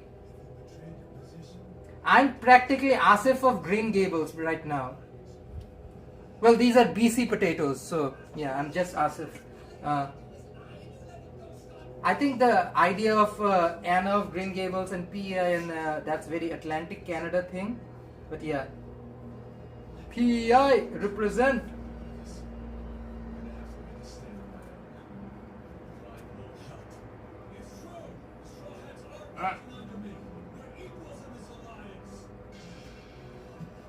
Straw Hats are in an alliance with someone? My husband's watching One Piece in the bag. Oh, thank you for coming in, First Lady. Tomorrow, I believe husband's gonna do a Munchy Monday live stream on his channel. Check Jerome Forestwood out, folks. Husband, What? did you plug back my phone charger once you took out your thing? No, I didn't. I need to do that. Thank you. I have a little bit of potatoes in my hand to deal with that. We wanna make sure we have decent bit of charge. Okay. There we go. You're good to go. We're good to go? I hope so. Yeah. You're good to go. We're good to go. Okay, we're almost done peeling these potatoes. We're already halfway through. So after this, we're gonna take a little moment. Some flamingos fighting Trafalgar Law in their in the handover that's actually a trap of Caesar, the guy who ate the gas fruit. Okay. And this is also buying time for Frankie and Luffy to get the fire devil fruit and figure out where they're making the artificially created devil fruit. So it's crazy. Okay. My husband's going through the One Piece adventure. It's like you shouldn't be able to make. He has seen fruit. hundreds of episodes in like last couple of weeks and months. Oh yeah, my husband's been very patient with me, allowing me to consume large quantities of. Even when I say that, hey, I need to probably listen to a little bit of music because I'm cooking for you. And cooking the third meal of the day from scratch for husband. So there'll be a little bit of compassion and let me cook with listen to music and not freaking anime playing in the back. Non-stop. So yeah. Now he's letting me do it. So there's background noise. Oh, right now you go ahead. While I'm live streaming, go ahead. Play as much One Piece as you possibly want. That is one thing internet has, like YouTube algorithm has no issue with you playing any form of TV in the back. It's when it comes to nice music that I would actually want to play in the back, that's where the issues come in. Exactly. I've asked YouTube over and over. I wish, like, I have nothing against sharing revenue with an artist. Like, give all the money to the artist if necessary, but I should want to play some music. I want to play some music for everybody. I want to play some music for everybody. Everybody play music. This is an odd experience.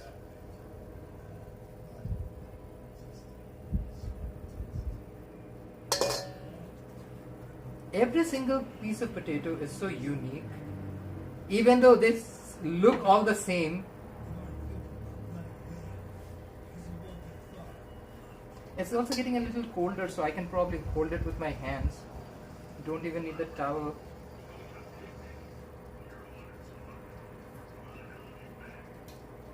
Making sure food tastes good, healthy.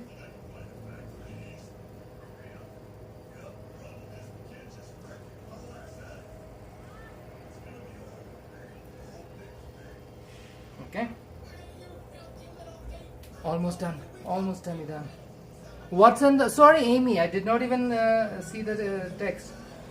Amy, I'm making 2 different kind of pakoras.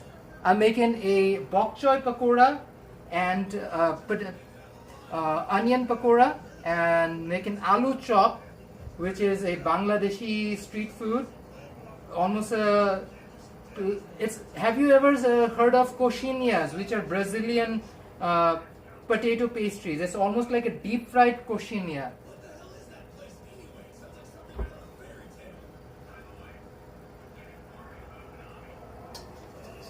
So it's pretty simple, Diva. We made sure we use whatever we have kicking around. So husband just bought a big baggie of potatoes, and I was like, you know what? Inspiration struck. So I'm gonna make aloo puri. Aloo puri is a stuffed paratha, stuffed with potatoes. It's a little spicier, but it has like fresh mint and coriander. So I love that flavor profile.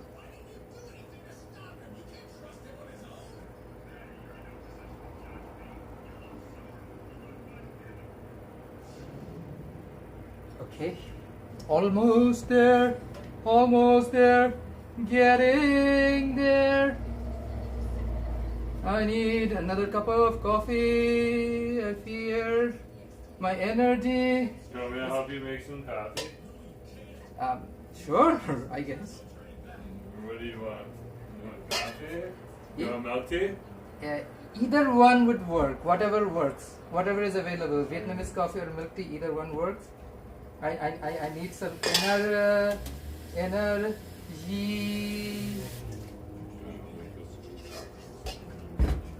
Whew. This thing is messy. Peeling potatoes is messy. Messy business, Diva.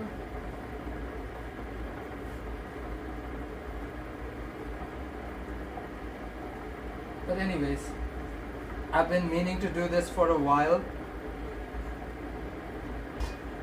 and I got the perfect excuse.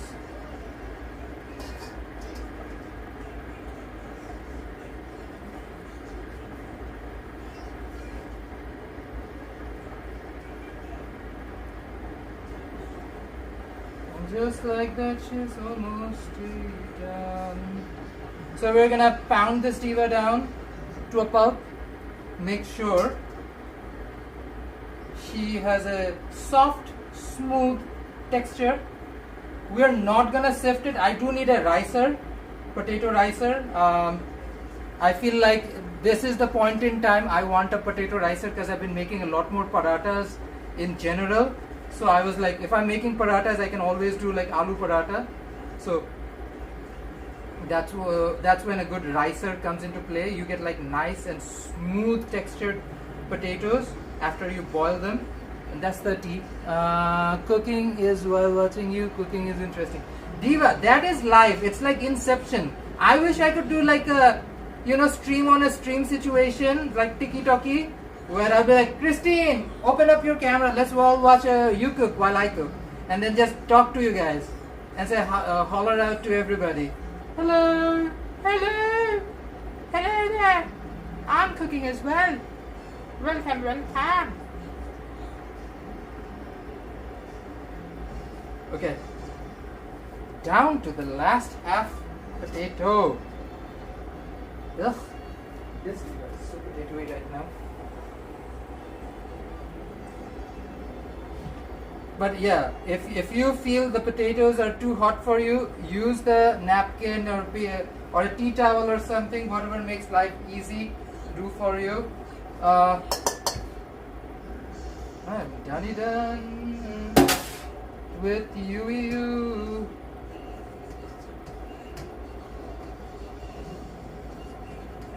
Have I taken all the skin out? I've taken all the skinny skin out.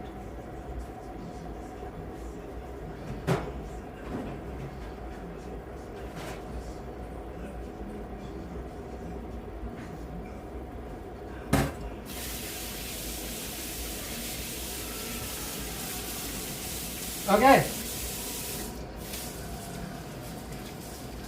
let's get two things started. While I pound this potato down to submission, Diva, let's also get these onions sweaten. Am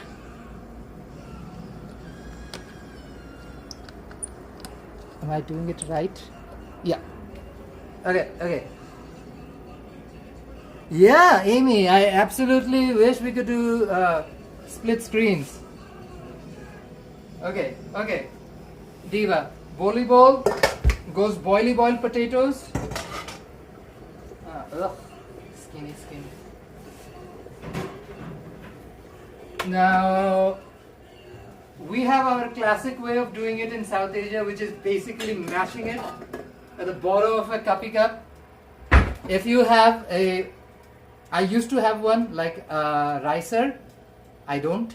So I'm gonna do the most South Asian way of attempting it by going at it. And look at it. It works. When things work, Diva, you let it work. You don't worry about it if it works. Look at it. No fancy ricer. Just pounding at it.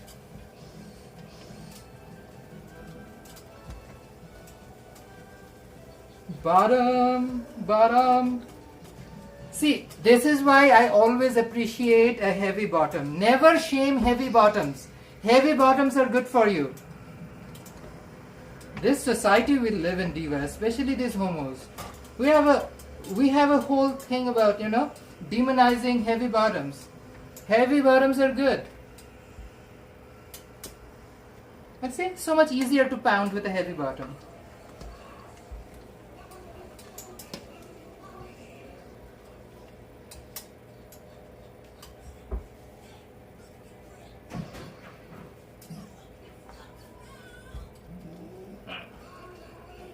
And before you know it, most of your potato is already mashed.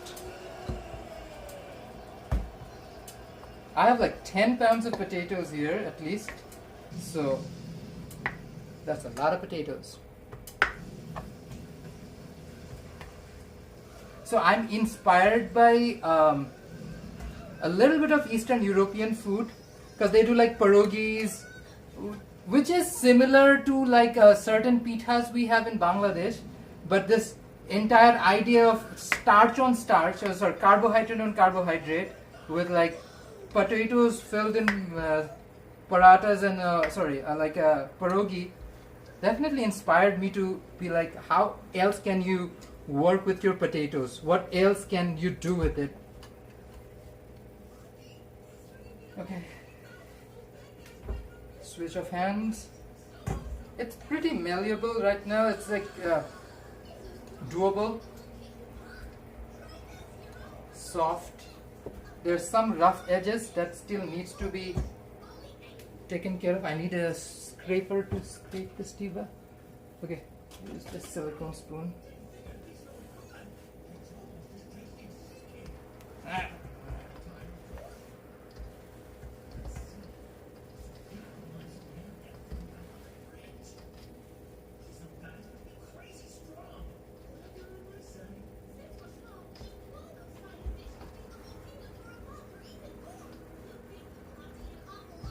See, I'm not adding any liquids to it because we want it to be a little dry and meaty. and I'm not pounding it down to like a smooth texture either, because give me a little bit of texture. It is still gonna be a little smoother than what you see right now as I continue to go at it, but you want a little bit of texture left to it.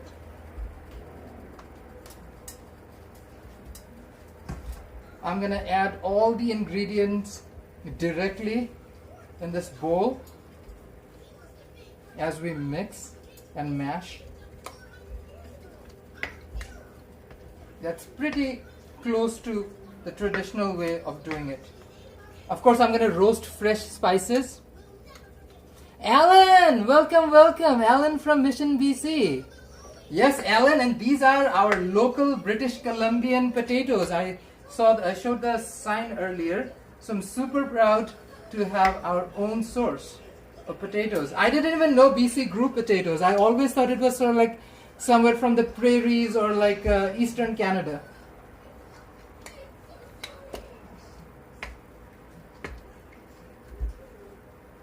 Okay, I think this is pretty bit chunky. That can take hold a bit of a shake.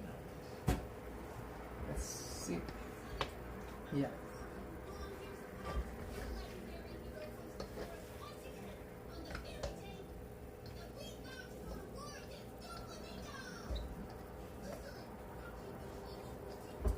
Okay.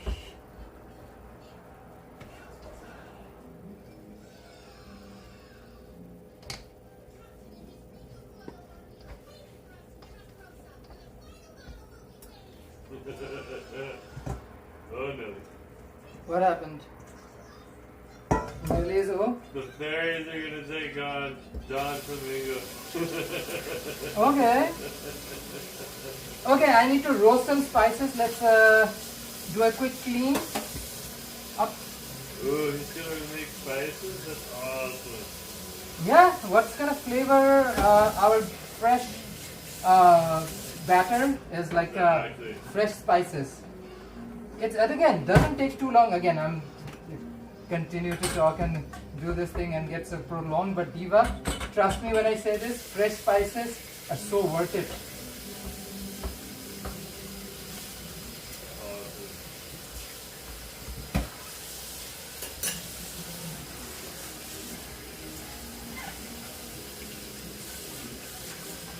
Okay.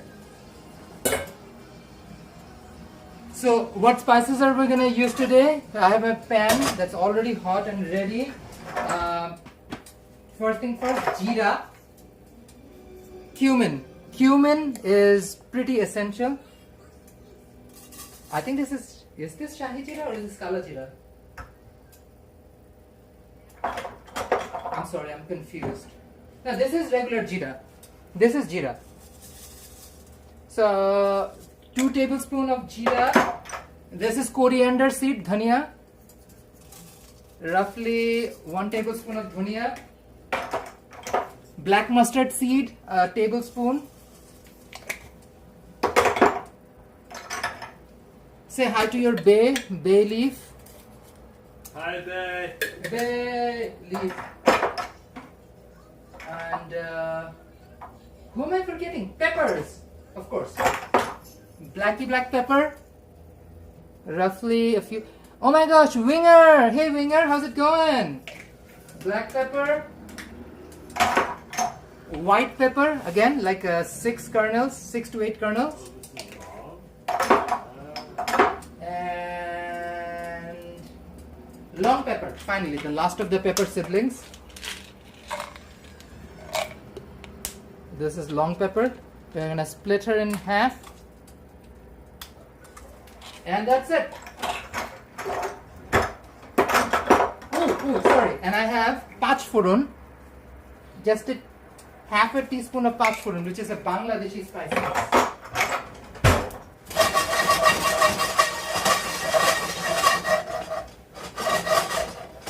I don't think I need this anymore. It's not that hard.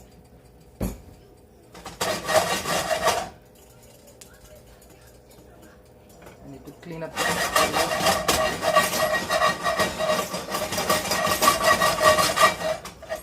Oh yeah. freshly roasted spices. Oh, this smells divine.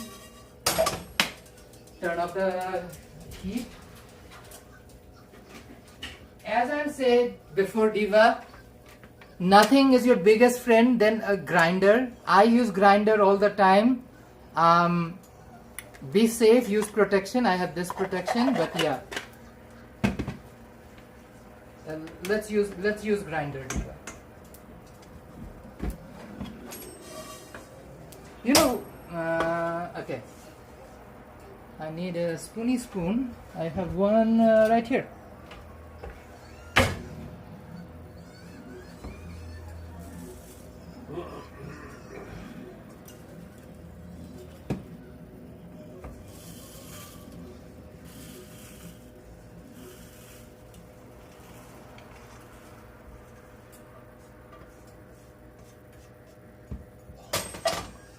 Okay, time for grinder.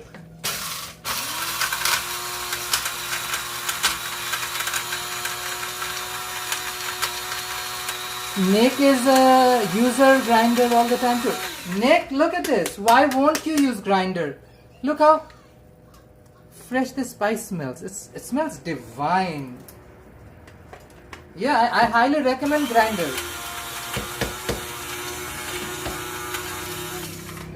This one is a Salton branded grinder.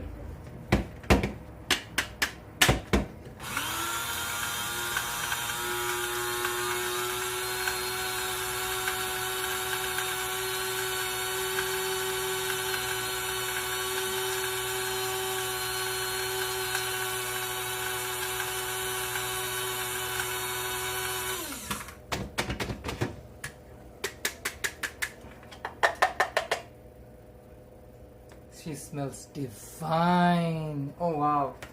But the smell, pretty great.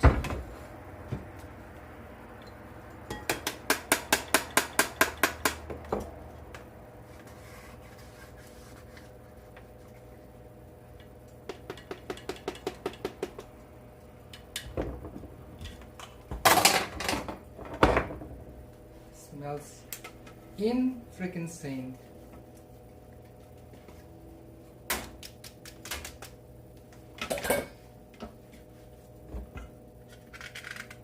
See, this roasted spice will add so much extra flavor. Trust. Just nothing compares to like the fresh roasted stuff.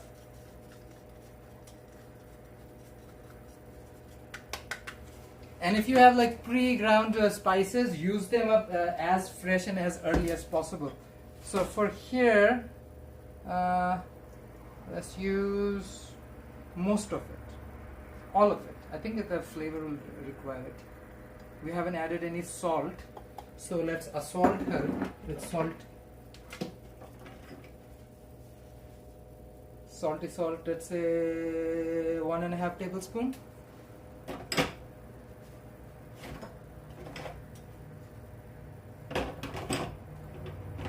This is chaat masala. Just to give an extra bit of a kick to the flavor profile.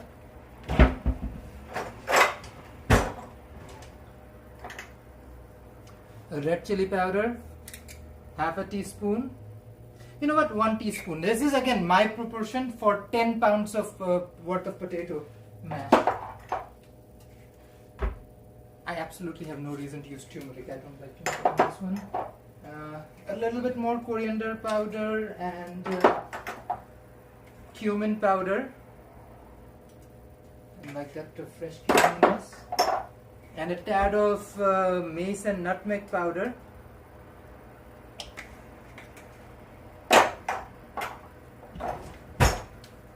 Jaggery powder, which you can replace with brown sugar if you want. 2 tablespoons. And now you mix.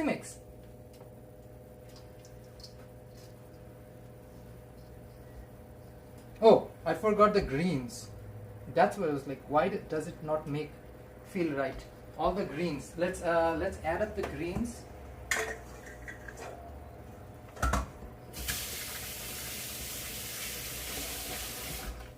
And I was gonna saute the onions before I put them in, so let's do a quick saute of onions here as well.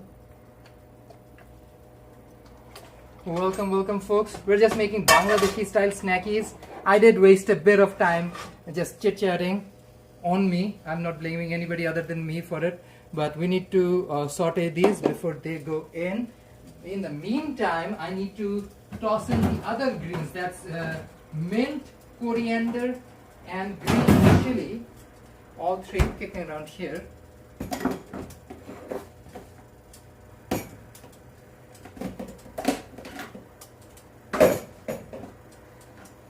I'm not breaking anything while I try to do this.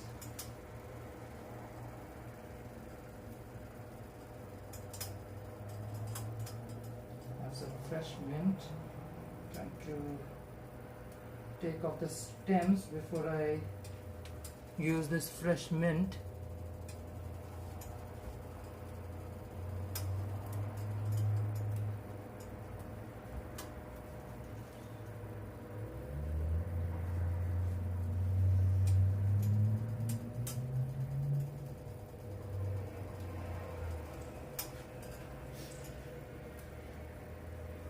Okay, we're gonna put more mint in a second. Let's start off with this bunch. I have Caesar.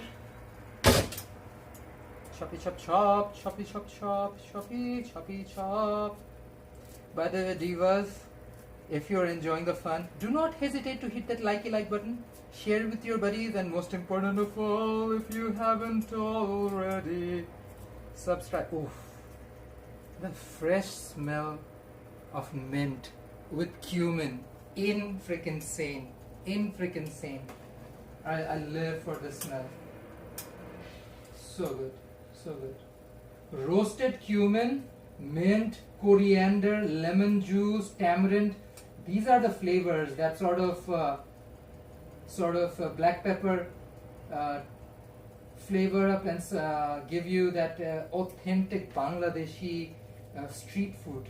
It's just relevant in almost every single type of Bangladeshi street food. Mint, plenty of cumin, coriander, lots and lots of shallots and peyaj.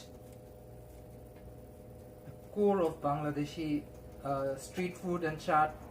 Lots of chili, black pepper, tamarind, long pepper. Oh, okay.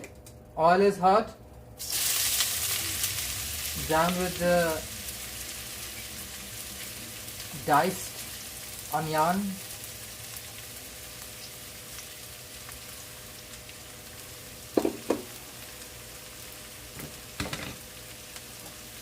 Okay, this is for the spice.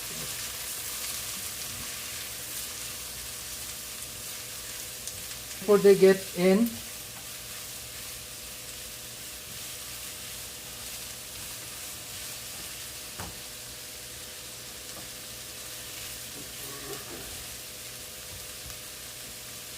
okay, and the last bunch of mint.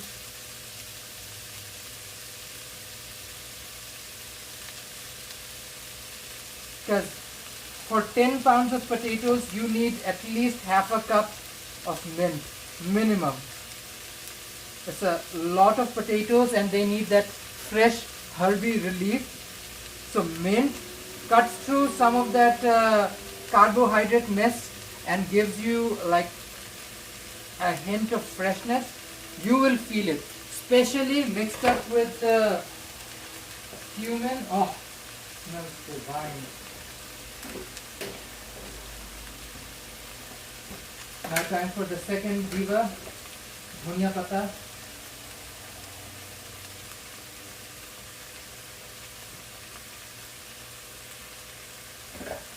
Trust me when I say this, you cannot put enough coriander in aloo chop. It's just, there's so much need of coriander, cilantro, whatever you like to call it. Really, this herb balances out the greasiness and gives you that nice fresh flavor, although it is literally deep fried potato balls.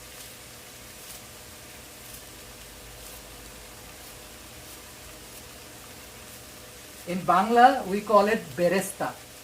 So the onion that I'm going to add is called beresta, fried onion, which gives you a almost like a roasty, nutty kind of flavor to it. Okay, after coriander, time for green chilies. We picked up some fresh green chilies from the grocery store the other day. So happy. So happy. So this is optional for people who cannot handle heat. Green chili, Thai green chili, very hot. We are gonna chop all 3 pieces.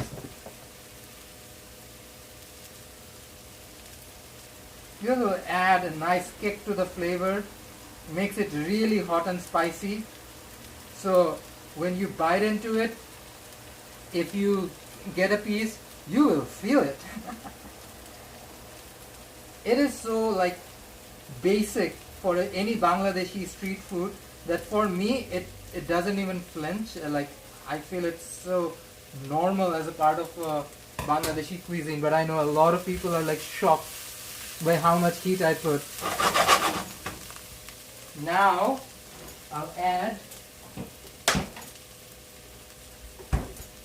chili in brine just to get a nice kick of vinegar in it. Just makes it that much zestier. Again people, this is hot and spicy. If you cannot handle heat, I would recommend not to put them in, but this is quintessential for Bangladeshi style cuisine. You need to have all of these just to make sure that the food that you're cooking has that zesty, vibrant Bangladeshi spicy vibe.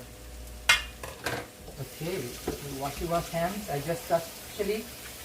Gotta make sure your hands and your instruments are clean.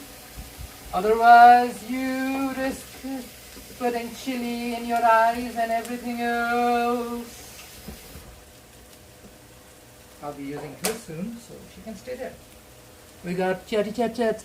I went to middle school with a boy who looked and spoke. Oh wow, that's so cool. Shout out to your buddy David from Sri Lanka. Sri Lankans and Tamil people are so nice. They're probably some of the nicest people you'll meet in Canada. I work with Tamils. They take care of you. These are good people who take good care of you. Okay. Remember ginger and garlic shreds? She goes in as well. I'm going to make sure we're mixing these up well. So it's a good, decent bit of both ginger and garlic. And roughly 2 tablespoons worth of ginger and garlic goes in.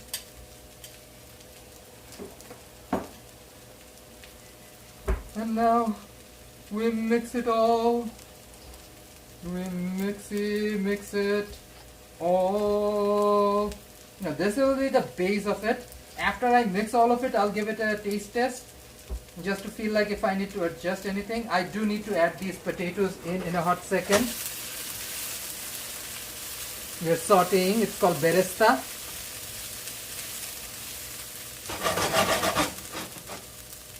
Fried onion. I cannot imagine Bangladeshi food without this thing that again does not originate over there. Came through trade and colonization and became such an integral part of Bangladeshi cuisine and society that you cannot imagine Bangladeshi cuisine without it. This cannot. Oh, the flavor, even though I'm just adding these up at home, mixing the ingredients together, it already smells so good. So good. You're gonna make sure everything gets everywhere. There's no bald spot left. Mix all of it in. Go at it. No time to be nice. You need to be a little a little bit active with it, pushing it around, making sure it's all mix. Think of it as a big giant halo situation. Halo is a Filipino dessert, which means mix.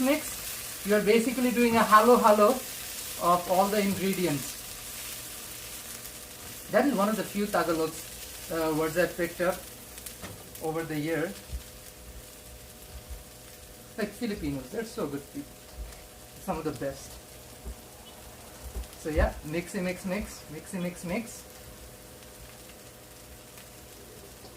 See, this is the one thing I can feel the difference between like a Yukon Gold and a russet, is that the russet is a meaty potato. It's like you can feel the sandy texture of a russet versus like a more buttery texture of a Yukon Gold. It's just different and it's good. It's like if you're like a vegan person who wants to make like potato alternatives to meaty burgers and patties, like russets are a great option. The way you season it, the way you treat it is how the result's gonna come out. But yeah. Oh, thank you, Justin. My barista is done. Oh, Christine, I mentioned halo. Me love Filipino people and Filipino food.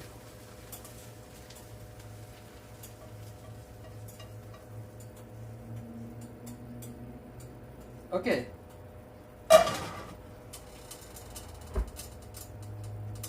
Now this is the exact batter for the aloo chop part of it, which is potato fritters.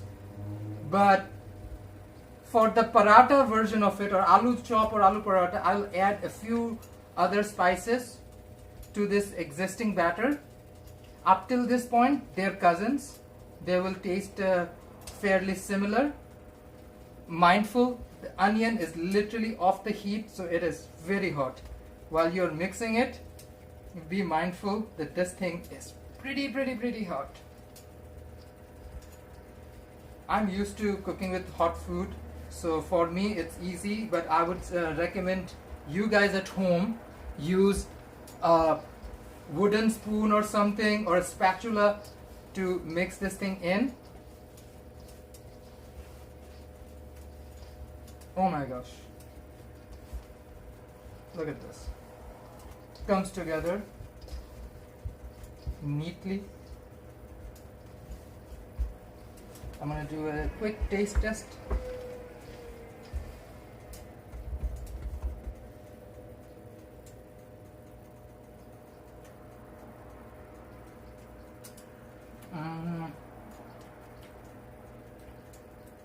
Needs way more salt. I think other flavors are pretty spot on. It's pretty good. Like you can taste the mint, but I also feel like I need a little bit of tamarind as well. Oh my gosh, Kesa, welcome. Welcome to the stream. So, this is where I deviate from rest of Bangladesh people. I'm adding, because I know exactly what the flavor aspect I want in it. I'm using 3 tablespoons of tamarind.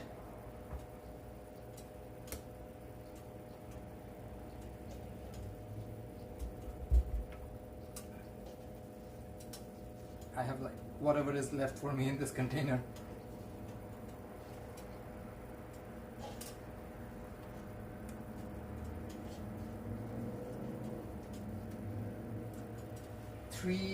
Four tablespoons of tamarind. I'm going to get rid of this container.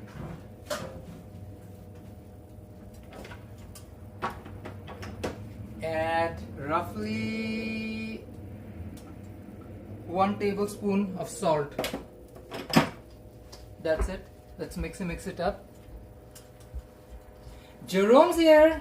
He's not on the chats. Doesn't mean he doesn't exist, Eva. He's here. They're like, Christine's wondering what happened to Jerome. I'm like, Jerome's around. He isn't anywhere else. I'm here. He is here, Christine. He is alive. He is alive. He doesn't just retreat back to husband land where husbands come from. Imagine like age of the dinosaurs or land of dinosaurs. You have land of the husbands, land where husbands come from. It's a day and age. The ancient society of husbands, where the husbands come from. I reached an important part of my video and I needed to get the deep, interesting context because they were over-explaining something in anime. Okay. So I put on my headphones so I could listen to that. Now we're back to like a fight. Luffy's bison got knocked out when he was fighting, so now Luffy's coming in to kick the giant's ass. Okay. Stuff happened in anime. Jerome's alive. Okay, I'm gonna wash my hands. Diva, we mix this batter. Now before we move on to another phase of it, let's do a quick cleanup. And we have basically finished the first stage of our cooking process. Now everything has been prepped up. It's all ready for fry.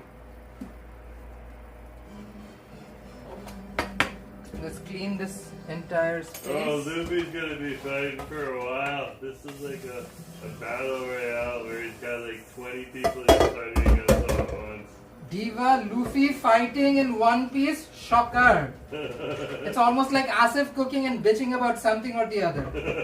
It's the most awesome and obvious thing in the world. If Luffy isn't fighting and Asif isn't bitching about something, there must be something in the universe. If my husband is not complaining, I get really concerned. But that is how society improves. Criticism needs to be constructive. Like think of this, when we saw the ocean plume today, can you describe people what we saw on English Bay? Like what was it? We saw like this super white spot in the middle of English Bay. We're like, what the heck is that? So we took photos and we got two AIs to analyze it, and they both said it's a sediment cloud that has traveled from the Fraser River, which is like it's a sediment cloud. But they literally moved like almost like gelatinous piles of sediment, and then it's a union of sediment that flows through. It literally looked like we thought was it like a whale, or was that like a submarine or something? Who knows? So we looked it up. It's apparently a sediment cloud that washed up from Fraser River. Interesting. But like, it was pretty obvious. Like you can see it move around, and it looks almost organic, as in like a living creature, the way it was moving. So we were like, for a second, confused. Like, what's the tea with this thing? Why does it look the way it does? But yeah, that's that, Diva. Okay, where's my cleaning spray? Sanitize! In the name of Asif and his live stream, I sanitize you, my workspace. From this moment onwards, you are sanitized.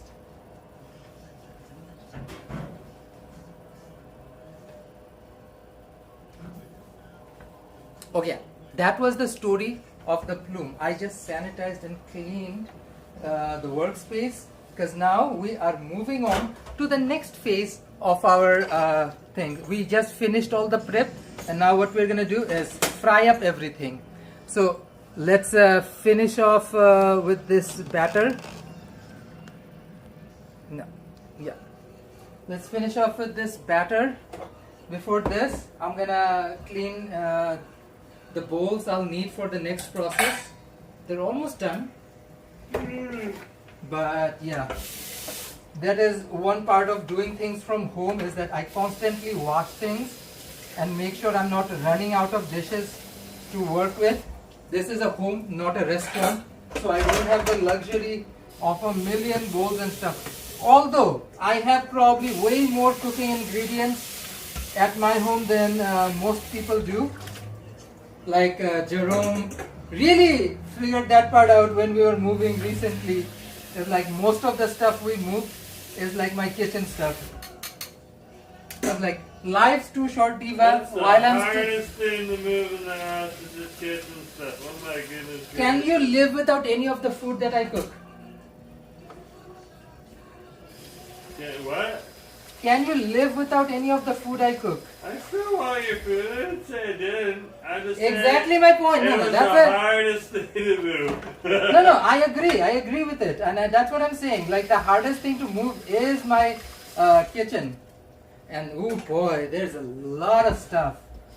Cooking good food at home requires some stuff for sure, and that's what I struggle with. I'm like, what do I give up? Do I give up my wok, or do I give up my air fryer, or what do I give up? Like all of these are like pretty essential to the stuff I cook and make. Okay, let me clean my hands and figure out this one.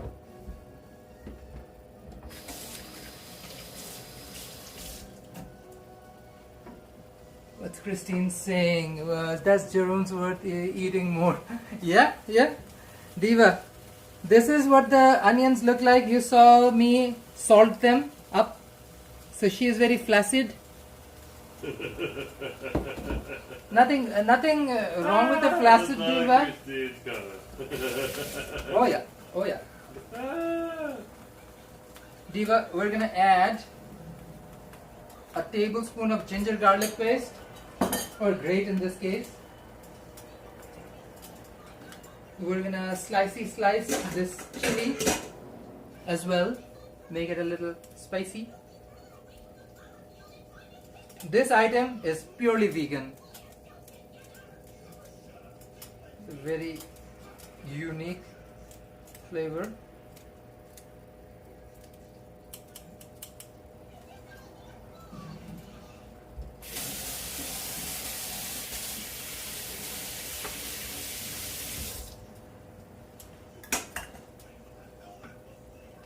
Okay, spice her up with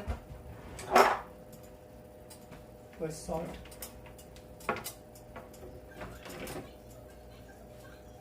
Salt, a tablespoon. Oh, I'm running out of black pepper. Okay, black pepper powder, half a teaspoon. Since I didn't have enough black pepper, I'm using a little bit of white pepper, half a teaspoon. White pepper is stronger, remember.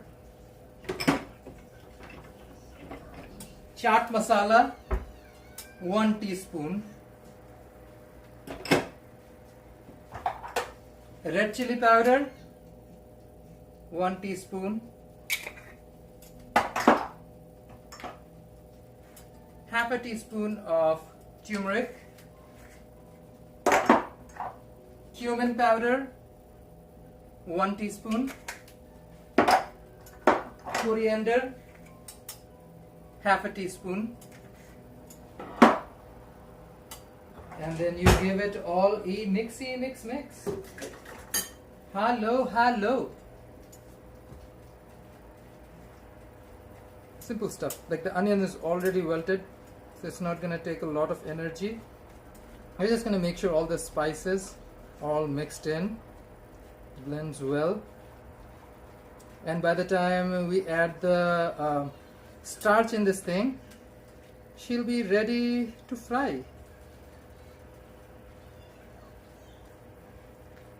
As simple as that. That's your onion pakora. Very simple way to make onion pakoras. I told you, like the prep takes way longer than actual cooking food. For me, that is always the case. All of this prep for the food that I'm gonna cook. Diva. Okay. I'm also gonna add coriander leaves to it.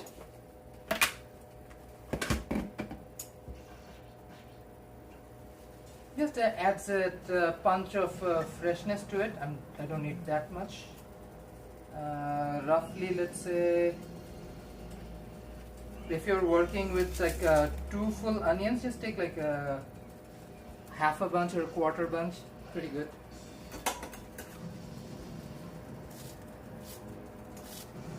Chopping up cilantro.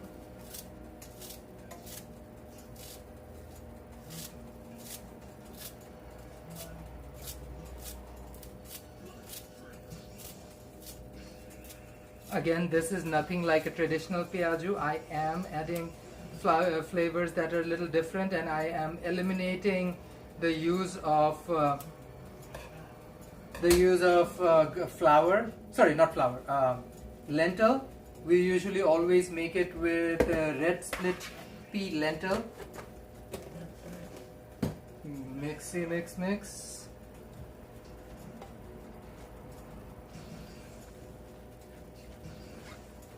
Smells divine. Every last one of these ingredients smell divine. That's what you want, like fresh ingredients that smell amazing, and when you cook it, you end up with something that's just glorious. Celebration of good food. Okay. Let's get her all ready to fry. Where's the gram flour? So gram flour. No, not gram flour. Is it gram flour? Chickpea flour, not gram flour. Chickpea flour. Sorry, my bad. 1 cup of chickpea flour, roughly. I'm going to adjust the measurement.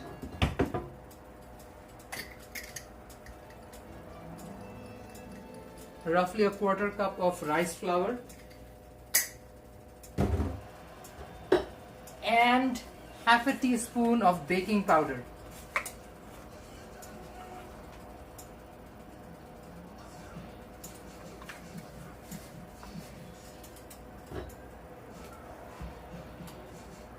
And now let's do the mix. Now you notice immediately the flours and the starches are all soaking up all the excess moisture, turning this into a thick paste. That's exactly what you want for your Peyajoo onion pakora. Look at this. Rice flour, chickpea flour, both adding up. And get this messy batter. It's a little tough, not gonna lie, because there's barely any liquids in it, for good reason. You do not add any liquids to this batter because the idea is to make this thing as crunchy as possible. Our entire target with this particular recipe is all about making it as crunchy as possible. That's why we wilted the onions with salt and made sure it excretes all the excess fluids. With all the excess fluids out, now we added the flour, which is going to make it drier. Perfect. Now she's ready for pakora. Let's make our Bok Choy pakora. Set her up, because the Bok Choy will use the exact same batter to fry as aloo chop. So 2 fish, 1 stone. Sorry, 2 birds, 1 stone. A fish. We don't stone fishes. I'd be shocked if we were stoning fishes. This baby Bok Choy looks so cute. Oh my gosh, this Bok Choy looks so good. I'm gonna use half of them because, like last time we had nacho around, there was need for more Bok Choy. Right now, I'm just gonna use this and keep the rest of it. Keep the rest of it for like a noodle dish or something later down the week.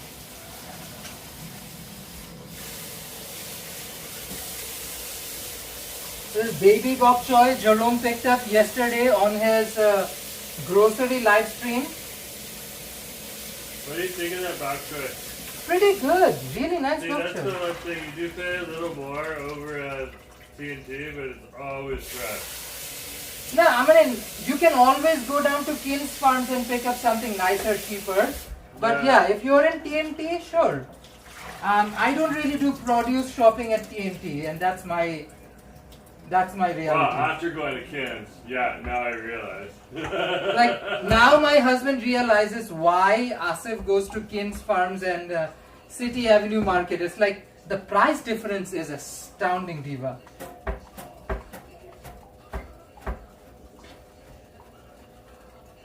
I have this towel where these divas can chill.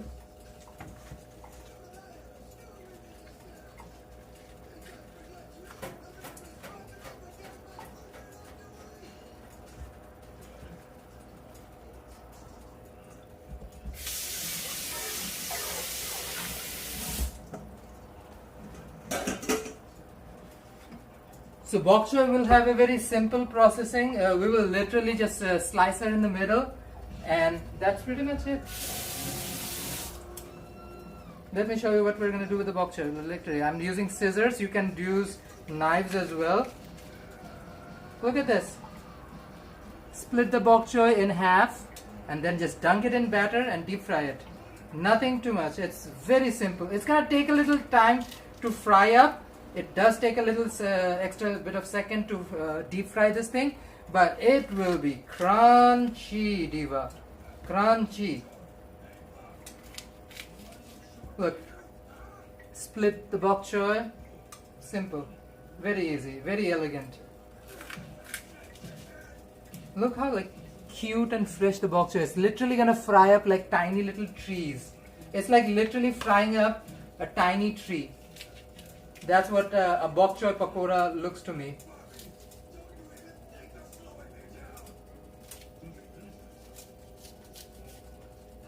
I'm gonna now show you guys my simple batter for my bok choy pakora. It's the same batter we're gonna use for the aloo chop as well. I need oil. I think I have a new gallon down here somewhere.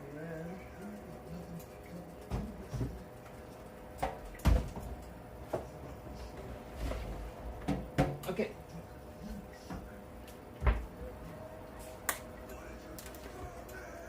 I'm using Canadian canola.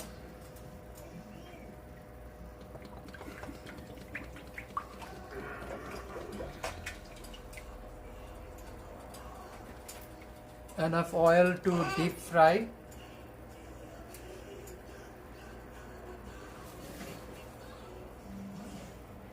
Okay, let's make the batter. Also, flip the bok choy. Let it dry up as much as possible.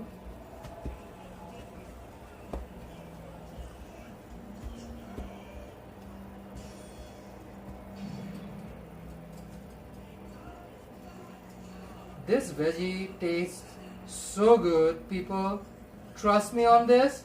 This is a very delicious and cheap stuff you can make at home. Like bok choy, a bag costs like $2 to $3 in Western Canada, at least in Vancouver. And I'm using half a bag, just half a bag of bok choy. Now my batter is piping hot. Sorry, not batter. My oil is getting hot. I need my batter ready. Let's. I think we can do it with this little container. I'm gonna add roughly a cup and a half of flour.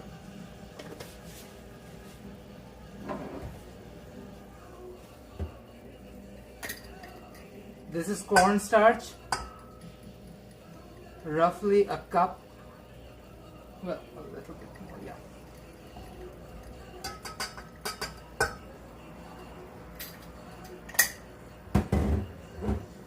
And just a tad bit of rice starch.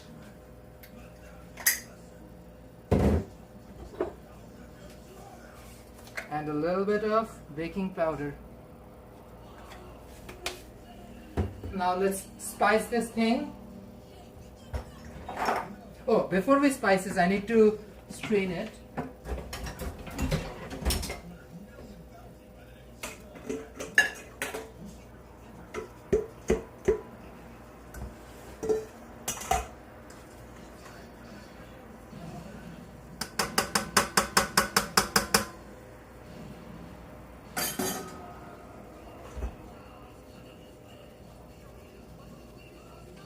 Let's sift it through. Just avoids lumps.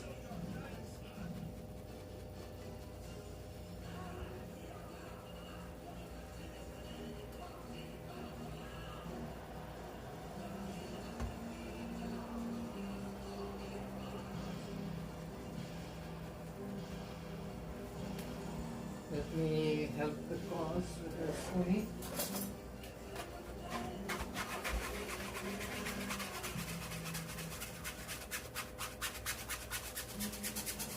We want to make sure the batter is nice, light and airy. See? Removed all the lumps from the flour.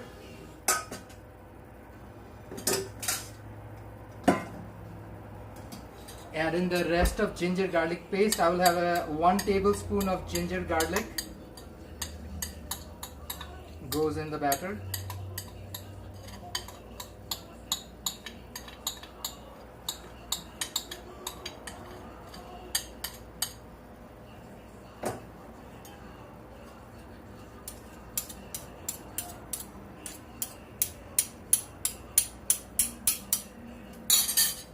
Okay, spices, chili powder, 1.5 tablespoon. I will like it spicy. You can make it way less spicy depending on your taste. 1 tablespoon of turmeric powder. Okay. I don't have black pepper powder, so I'm going to use white pepper. Use black pepper for the authentic spice. Fresh cumin powder. 1.5 tablespoon, coriander, half a teaspoon, and now I'm going to whisk it with some cold carbonated water. I need some cold carbonated water.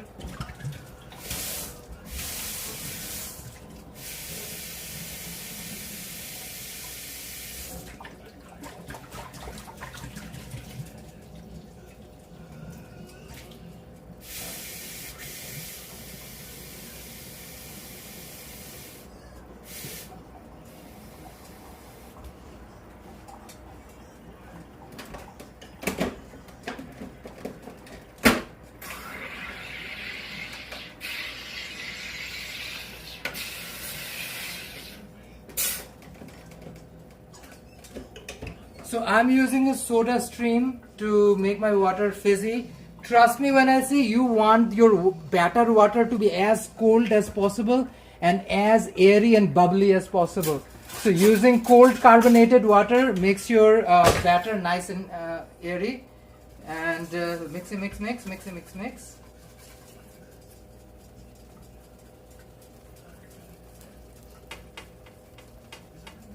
Make sure you see how much water you're adding. You don't want it to be too wet and or too cakey. It needs to be the right consistency.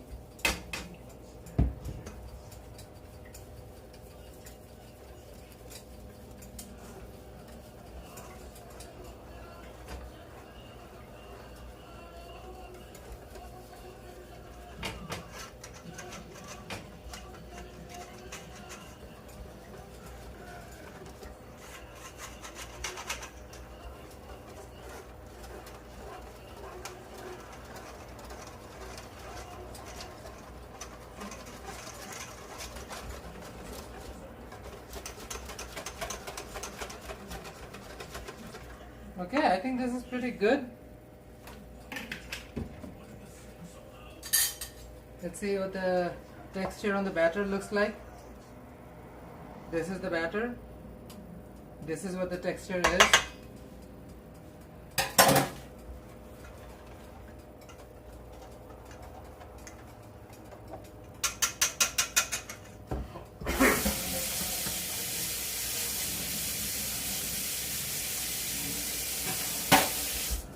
Flour sticks to things, so I'm making sure it stays this way. I'm gonna crank up the heat before anything else. Here's my Peyajoo batter, and where's my potato? Here's my potato batter here ready as well. So we will do it in a sec. We'll figure out which one goes in first. Meanwhile, I need to do some house cleaning.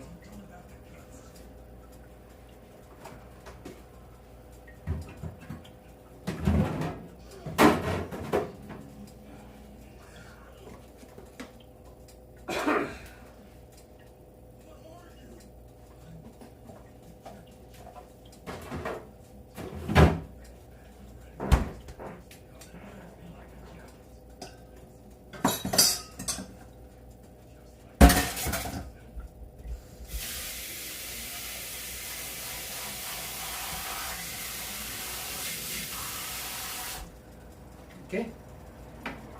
So some housekeeping efforts down here.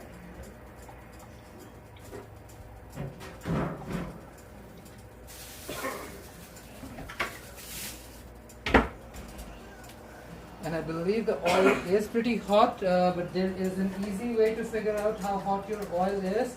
Take a bamboo. Oh, hey Cam. Thank you for being here. I appreciate. Taking a bamboo chopstick, putting it down, see how it's bubbling up. It's bubbling up pretty violently. That means Diva is ready. Fingers crossed. You know what? The first thing we should do is dip a little bit of this batty out. Oh, she's frying up fast. Yes, mama. Okay, the batter's ready. This is frying up fast. I'm gonna kick things off with my Peyajoo. So this thing will come out like this. You have to use your fingers to get it into a little hand shape like this. Usually what they do is they pull the shape out like this when they are cooking it in the street sides. So they make a new Peyajoo every time they pull out a big little chunk. So we're gonna toss in our first Peyajoo and do a taste test first. Look at her frying up like nobody's business. See?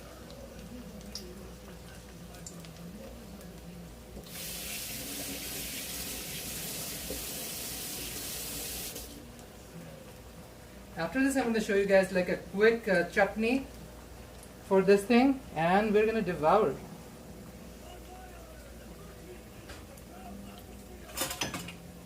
I think you need roughly 4 minutes in the fire in good heat.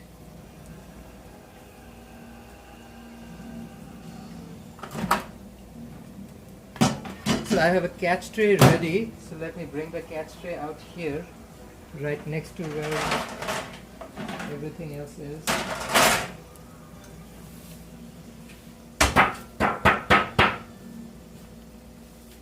This is a tray with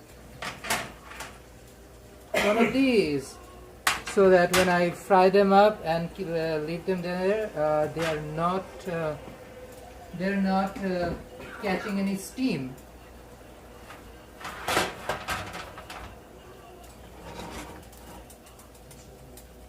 Oh, she is gonna crisp up like nobody's business. Oh, she is a crunchy onion pakora. I gave it a little push just to make sure the center is cooked. Oh yeah, Cam, absolutely. The sizzle is so pretty. We're gonna do a little taste test to see if she actually tastes perfect before I do like the next one of this. But these are like Bangladeshi snackies that I absolutely adore. And I wanted to just share the recipes with you guys. You saw me do the prep. So the prep, I'm gonna bitch about it, Diva. It takes a hot second, but look, she comes through pretty well, pretty good, pretty good. She looks great.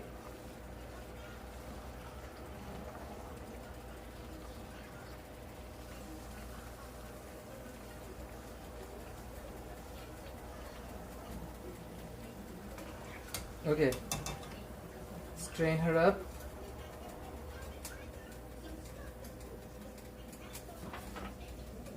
Look how she looks. The lighting is kind of crappy down here. Let me try to fix that. Okay.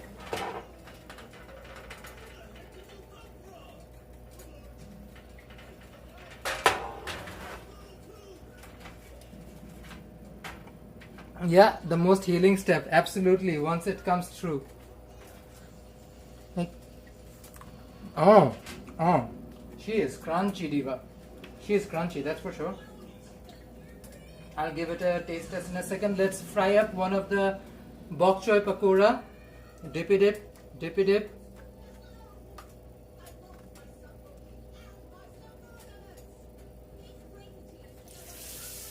Oh, look at her. Wowie, wow, wow. Look at that sizzle.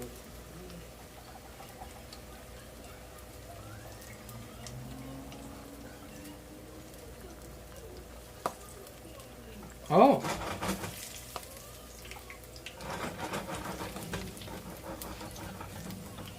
Oh, she's gonna crisp up. Oh, she is crispy. I can feel her. She's like literally touched the oil, and I can already tell she's gonna crisp up like nobody's business.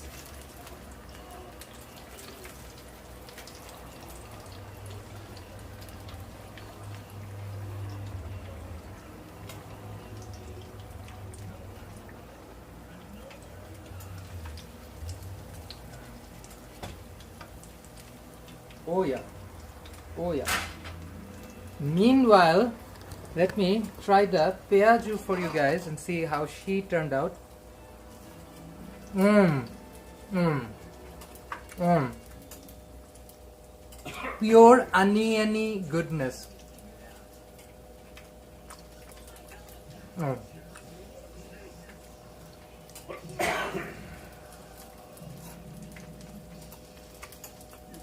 Oh.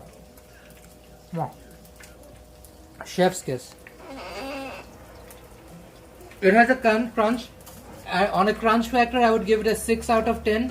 She is not the crunchiest, but she's good. I just feel like I need a little bit of a flavor change on this one. I can do a little bit of lemon juice, not a lot. And a little bit more red chili powder.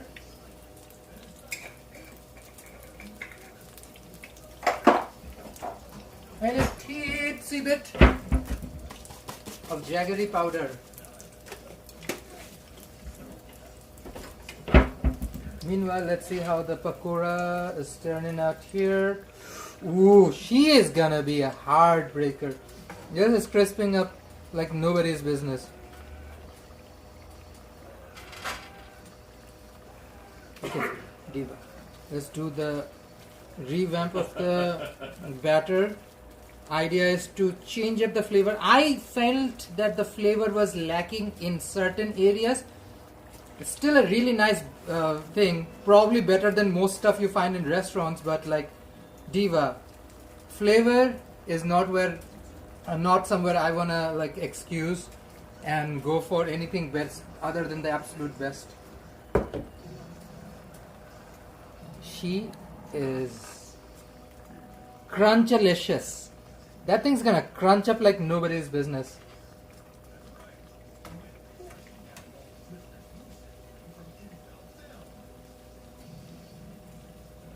I'm gonna just lift her up.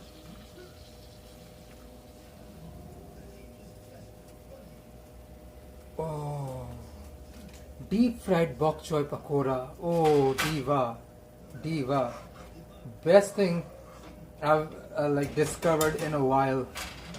Like, I come up with new recipes all the time, but I genuinely think this is probably one of my favorites.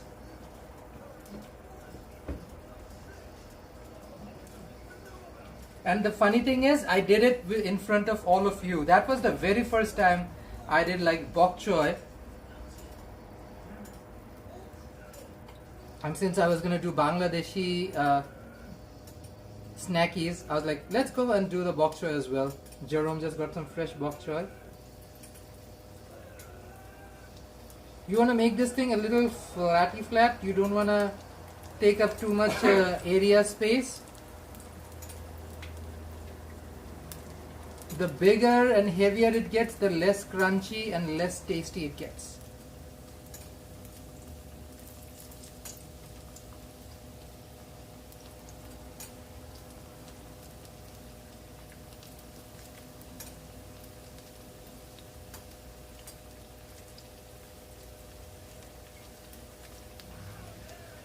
I'm putting up an entire batch of these. Pakoras are like these Bangladeshi fritters. We call them Peyajoo. Peyajoo comes from the word peyaj. Peyaj means onion, and this is the one with the onions. Peyajoo or Peyaji in whatever Bangla dialect or accent you're going with. Look at that, an entire batch. An entire batch down the hatch. While she fries up, let me see what the pakora turned out. Here goes nothing. She's still steaming. This crunch, 10 out of 10 crunch.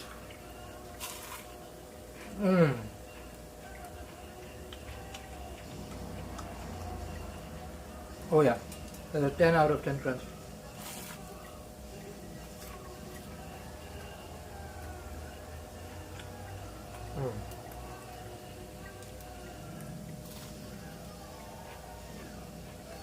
Delicious pakora, yeah?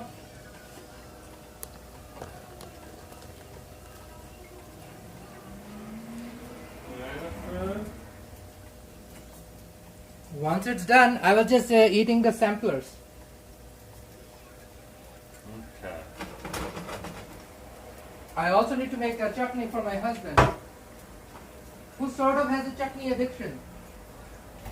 Chutney's good. Chutney is a good addiction to have. I like chutney. So, here's my spice blender. It's a magic bullet attachment. Well, we have the ninja one, so it's not magic bullet either. I'm using dahi yogurt, 3.25%, roughly a cup of it.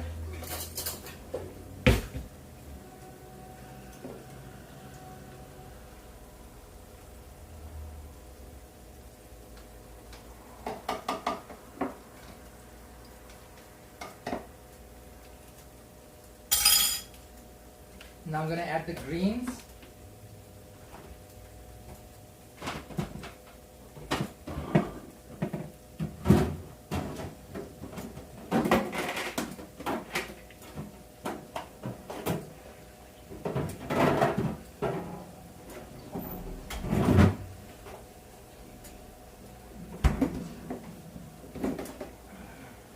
Let's flip this diva. Please stay out of here right now. Thank you. I think I need a spatula because this is a non-stick pan. I'm making sure I don't there's a hole in it.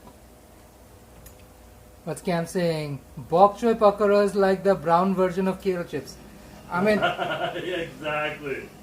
I'm not gonna shit on Bok Choy Pakora diva because I love it, but yeah.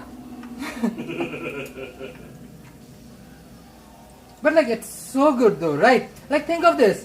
White people have colonized so much of our food and make it shittier.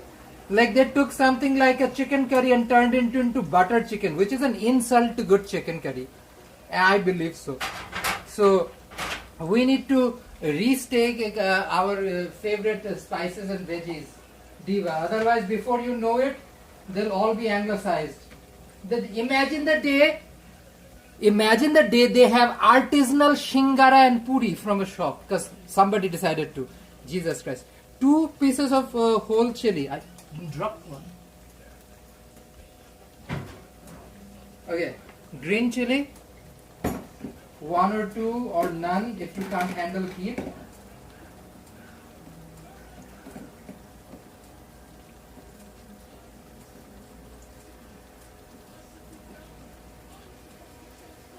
A bunch of coriander.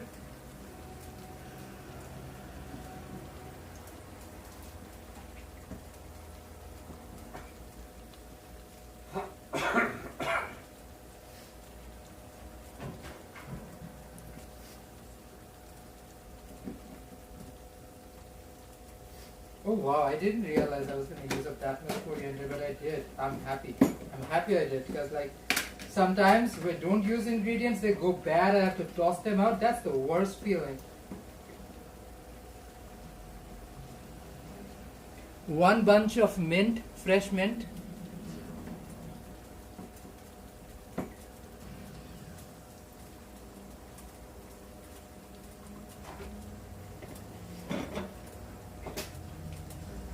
Lemon juice, roughly 3 or 4 tablespoons, depends on how much sourness or tang you want.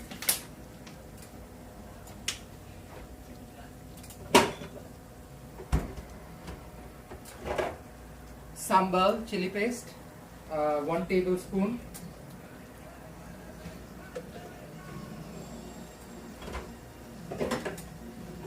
I think my pakoras are done. Let me pick up this batch. Let's check. What does the bottom look like? Oh yeah, she is golden.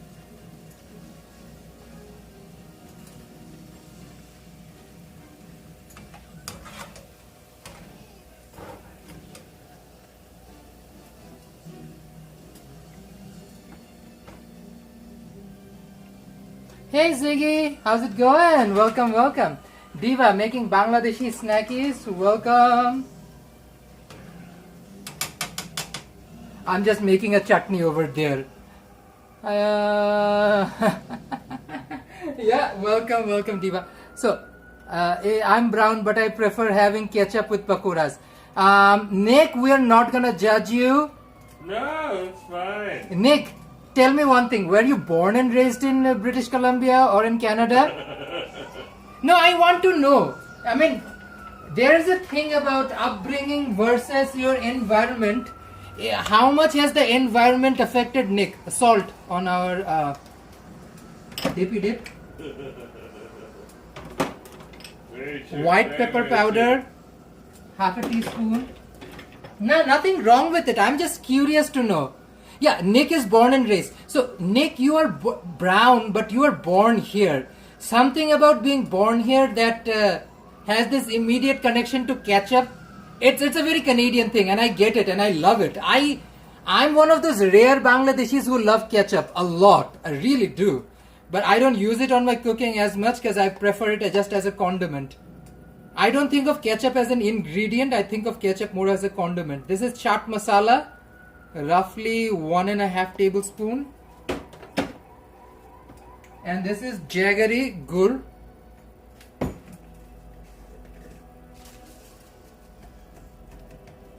So Nick is born and raised here. That explains a lot, Diva. That spice tolerance and all of that stuff dates back to, like, again, environment effects too. Let me Diva. Okay. I have to do it over here because I don't have. I'm increasingly running out of space.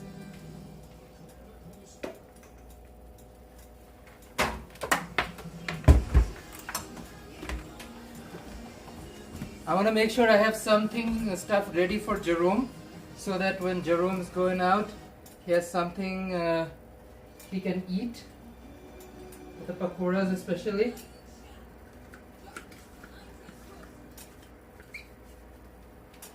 Let's blend this one up.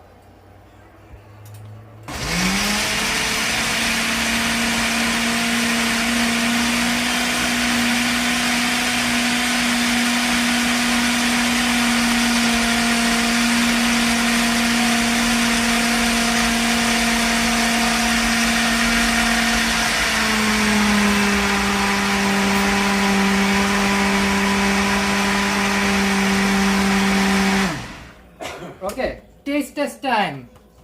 What's Cam saying? They served ketchup with pakoras to the kids when they're younger because they wanted to make sure we had what it was.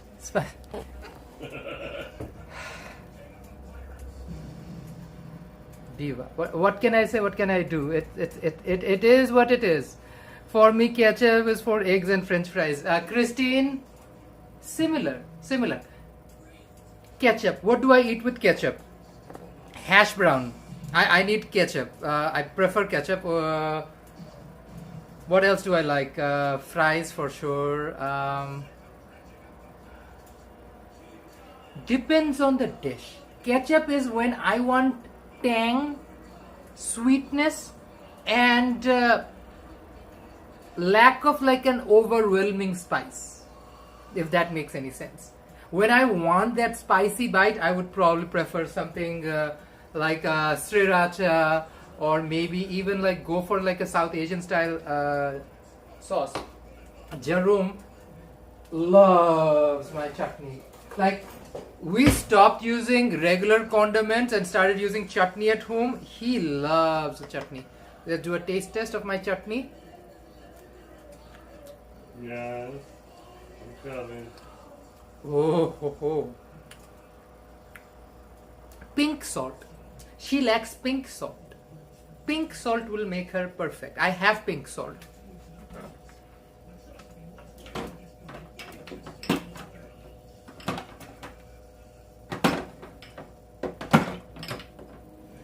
So this is pink salt or black salt. They are different stuff. Pink salt works in a certain way. I'm so sorry. This is black salt. This is not pink salt. Pada lobon. So black salt. So black salt has a little bit of a funky smell to it, but adds this very unique tone to the chutney. He's gonna stand behind me until he gets food.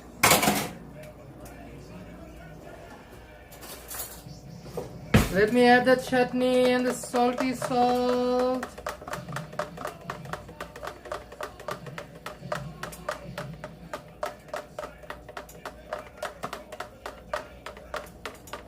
You could see him in a rap battle, right?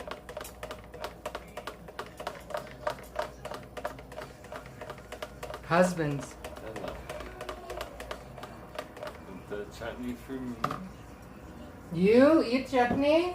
Never. Have you ever had chutney in your life? This means he's hungry. Diva, I have pakoras for my husband. He knows I'm gonna have food for him. I'm gonna give him only a few because I'm just about to drop a batch of what do you call it? Drop a batch of the other pakoras. Husband.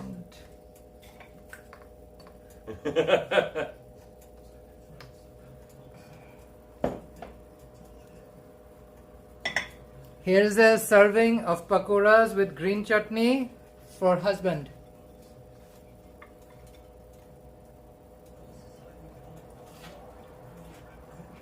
Oh God. Okay, let me cook. Go.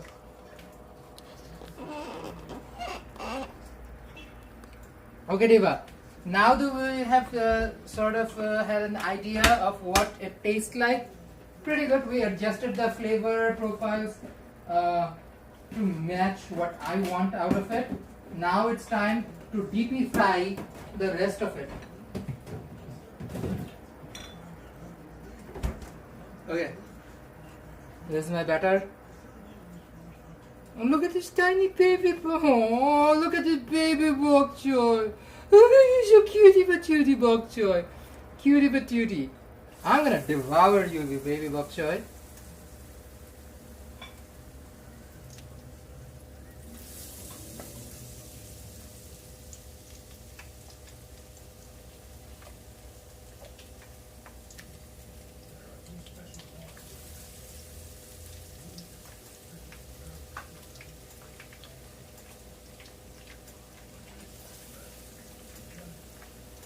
People got a chuckle out of the husband, I assume. Oh yeah, baby Bok Choy. Baby Bok Choy, baby Bok Choy, baby Bok Choy, baby Bok Choy.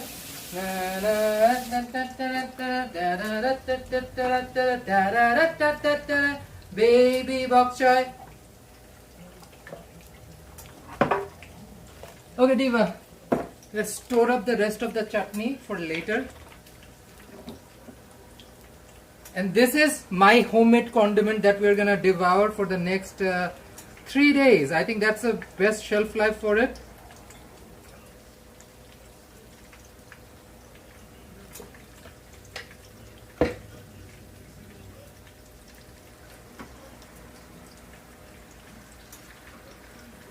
Look at this. Pure joy. A jar of awesome green chutney fresh made at home. She has a kick to her.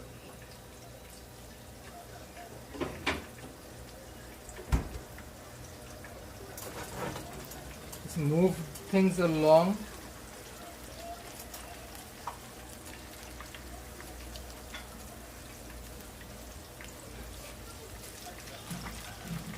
Now turn to flippy flip, flip, flip, flippy flip flip. Some are top, some are bottom, some prefer to flip, flippy flip, flip flip flip. Flipping is fun, not for everybody, but if you can take it, Diva, and give it, do flipping. Flipping is great. Only the gays will understand my words. That is the beauty of gay men, is the fact that every little coded word I say, only the gays will understand.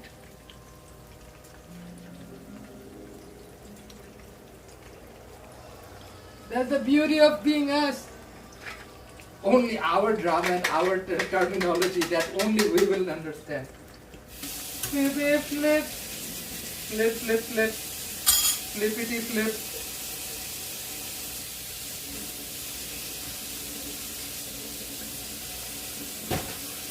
Flipping is an art. We gotta admit, flipping is an art. Not everybody can flip, Diva. Not everybody. Not all heroes wear capes. Some flip.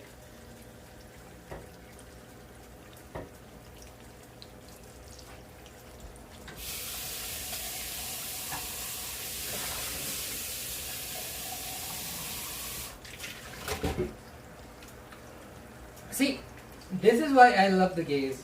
Nick got it. Nick has the emojis up. He knew exactly. Flippy flip. Flip, flip, flip. Yeah, that's true.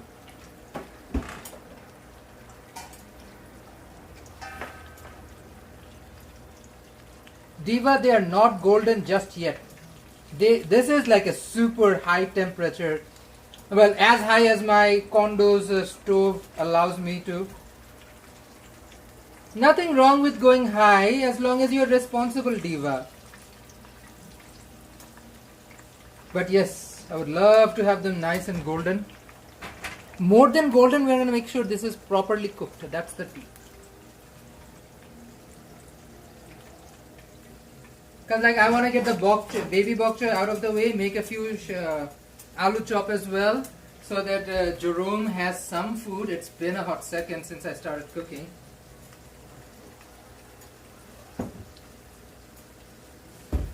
Like I want to make the aloo chop next.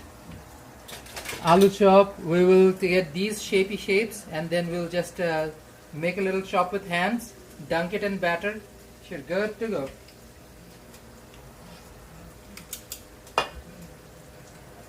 So it's supposed to be a spherical shape, almost like a little disky disc. Whatever shape you want to do. Some people put a little bit of flour on their aloo chop batter. I am against it. Just because I don't want it to taste a lot more cakey and floury. I want to celebrate the potato shape. So this is the shape they go for. Look at my palm. It's like a tikka, whatever you like to call it. Just dunk her in a batter and boom. We got aloo chop. It is literally the easiest version of aloo chop because there's a breaded version where you need like an egg white or egg wash and like a panko or something or breadcrumb. But this one I feel like is easier. It's a street food version of it. Pretty easy. See the shapes that you're going for, Diva.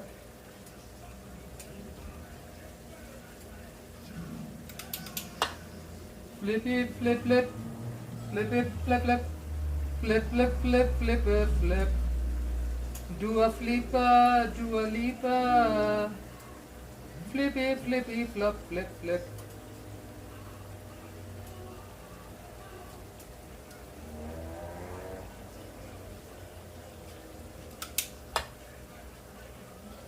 I want to put out as much codes as possible, but then I see only the gays ring up.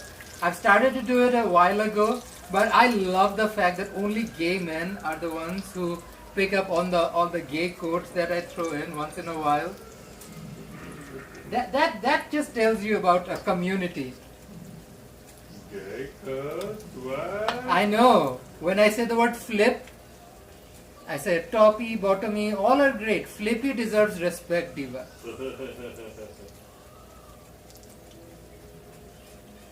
And guess who's the only person who commented back?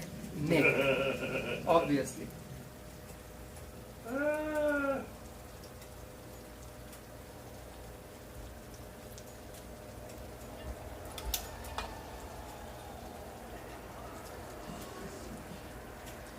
This makes me hungry. Looks good, Chef Asif. Ziggy! Ziggy, I'm hungry. Ziggy, good food takes time. I did all the prep on live camera. Like literally every single thing. You saw me drag out russet potatoes, wash them, boil them, pound them down, and you saw me pound. Like I didn't think I could pound on like live stream on YouTube. Like this is YouTube, this is not OnlyFans. But I pounded hard, Diva. I pounded it till it was done. And oh boy, it was so good. So good. Did you ever think your husband could pound on live stream and YouTube? This is not OnlyFans, but yet I pounded it hard. Okay, I think the Bok Choy is done.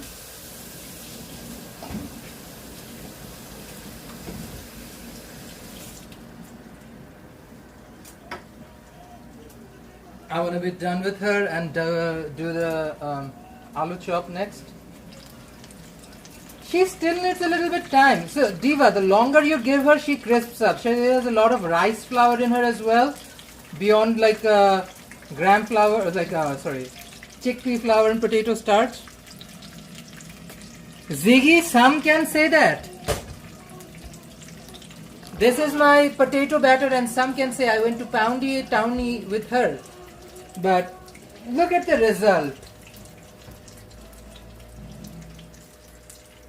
Diva, it's worth it. It's worth it. It's worth it. Consensual. That's the thing. The vegetable consented and I just went for it. Anyways, this is the result. I formed little choppy shapes with it. And now we're gonna DP fry her.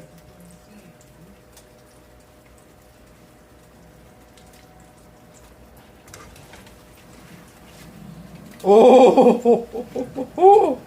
See, Bok Choy gets so crispy. So crispy. You know the most addictive thing that nobody talks about? I know it's probably not the healthiest thing in the world to eat. Are these little crispy bits that you get on the side. These things crisp up like nobody's business. I love it. I love it. I love it. Okay, Diva. Last tea one of the night. Let's do the aloo chop.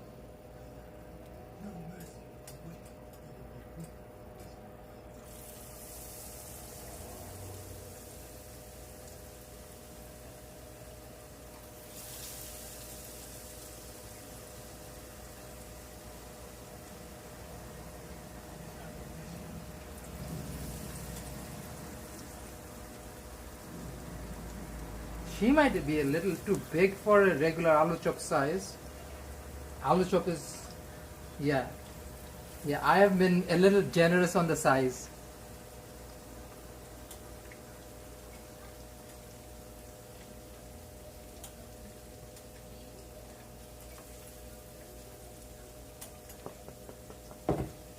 Here we go, aloo chop.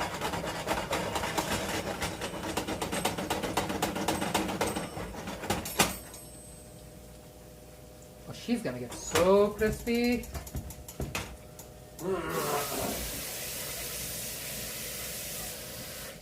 Now, I have provisions and intention to make aloo paratha and aloo puri with these, which I will most likely not right now, because we are running out of time. It's almost 3 hours 15 minutes, and I feel like, Diva, after this chop is done, I gotta end the stream. It's been a hot second, and yeah, I need to sit down for a bit. I need a break. I will return. Would you guys watch a second? Nah, I don't want you guys to come back for another live stream, Diva. I'm gonna probably after this batch is done with the chop, we're gonna end the stream here, and I'll take a rest after this and come back and finish the rest, because this is our food, we at home, even beyond the live stream. Look at her.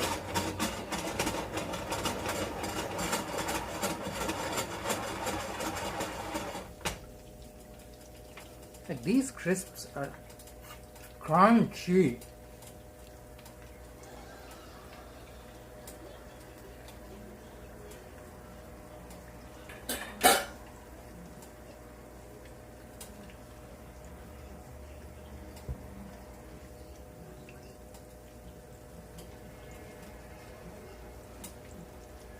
I'm gonna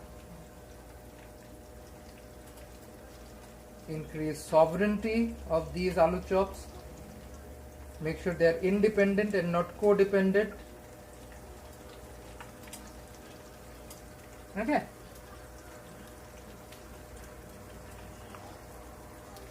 Oh, thank you, Christine. Diva, it's Sunday. What do we do on Sundays? We do savory Sunday streams. We eat food, we chit chat, we have a good time. The world is a interesting place to be alive in 2026. Let's just say that, Diva. So, whatever it takes to make sense of this chaotic world and a chaotic time. Oh, thank you, Christine. Appreciate your kind words. Obviously, always appreciate all of you folks. Yeah, Diva. It takes a time. And remember how I was talking about having a tea or a coffee in between? Husband came in, boiled water, and completely forgot because he was watching Luffy. I love you. I love you. I also was told not to go into the kitchen, so Sure. I love you. See, this is the thing about my husband. I never throw shade at him. He never throws shade at me. And that's how we like it. so dark in here. Why is it getting so dark? I don't know. It's like someone is throwing shade. Husband.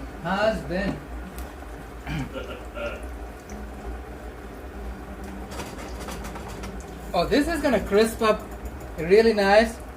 It's gonna be all super gooey and savory. This is my favorite way to eat mashed potatoes in a chopped form. Oh, she is crunching up. As I just like flip her around, do a little bit of flipping, Diva, crunchy, all of it, so crunchy. It's just the starches you choose to use when you make these.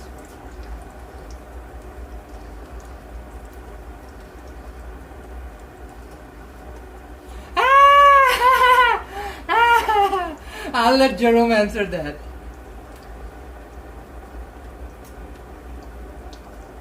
Oh, thank you, Cam. This is my favorite Bangladeshi street food.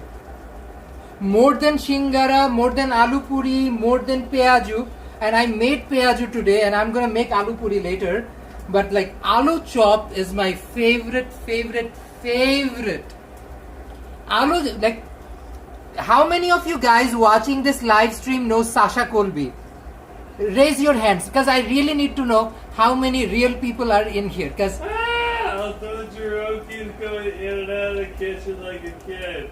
yeah, So true. see this chop is the Sasha Colby of Bangladeshi street food. She's the best street food's favorite best street food. Like, she's everything, and I love her so much. like Aloo Chop, the Sasha Colby of deep fried Bangladeshi snackies. And that is insane amount of respect. Like Sasha Colby is the Kylie Minogue of drag queens. So, duh. The best of the best. Best of the best. Ooh boy, this combination. 1 cup of chickpea flour or besan with half a cup of cornstarch and half a cup of rice flour with 1 teaspoon of baking powder and all the spices we added. Diva. This is glorious. Glorious. Glorious.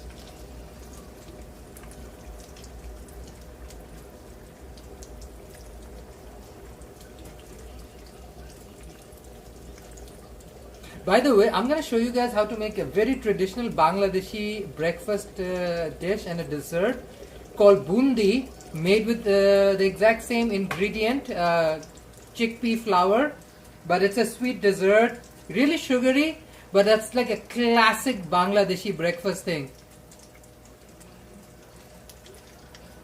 I haven't had bundi in a long time. The last time I had bundi was in Dhaka, Bangladesh, and I haven't made it in years. The last time I made bundi was probably during the big pan days of 2020, where I was like, oh, I suddenly feel like cooking everything before we all die, so let me make every dish that I grew up eating as a kid. And that's what was it. Oh, I should do a stream series like that. Every dish I grew up eating as a kid. That would be such a cool stream idea to do.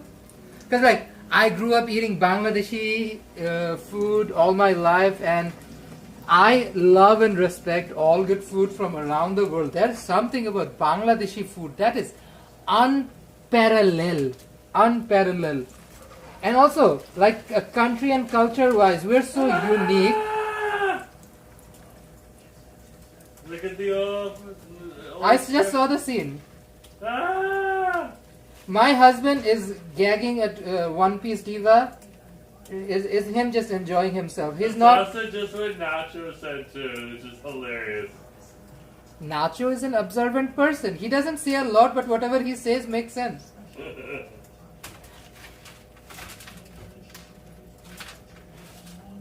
Poor Nacho, recovering from a flu.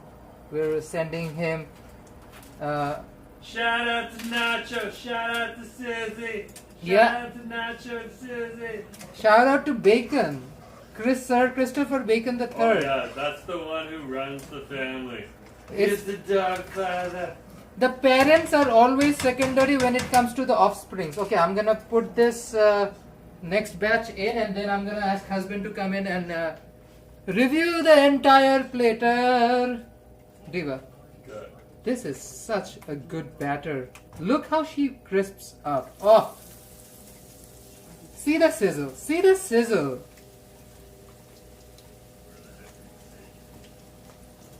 It is so poetic in its sizzle, reminds me of SZA.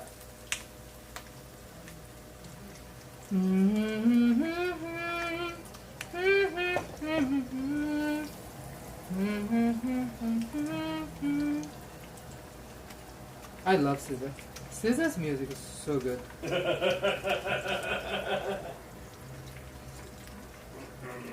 Do a condiment wars and include ketchup. Nick, I will. That would be a great thing to do with the community this Friday on the first like big community day on fried chicken. Fried chicken community day. Diva. That's a great idea, Nick. Condiment wars. You know what's the perfect time to do it? This Friday. If any one of you are in Metro Vancouver, want to show up, please do. Husband and I will be there. We are eating fried chicken and maybe anything else, live stream, Dodoy. But we'll do it with you guys because it's a community day. Community day means it's all about you guys. We want to make sure we all have a good time. We'll do fun and games, but yes, most important of all, there will be games. Husband, bring your plate. I need you to also bring your phone so that you can take a photo. Pause your One Piece if you need to. Jesus Christ. Is your plate camera friendly? No, your plate is not camera friendly. Let me get you a fresh plate.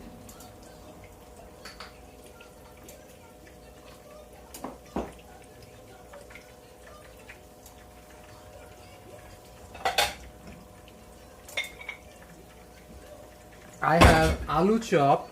Oh, Peyajoo. Diva.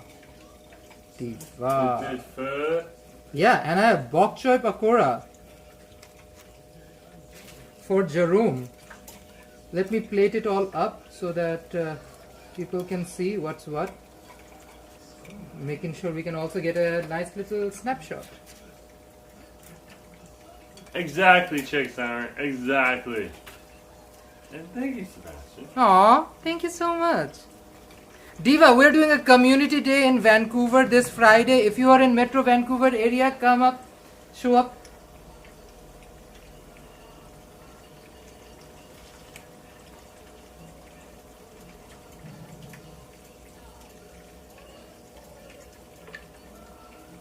Why is it that I don't know. It's on video. photos? Hi, the husband.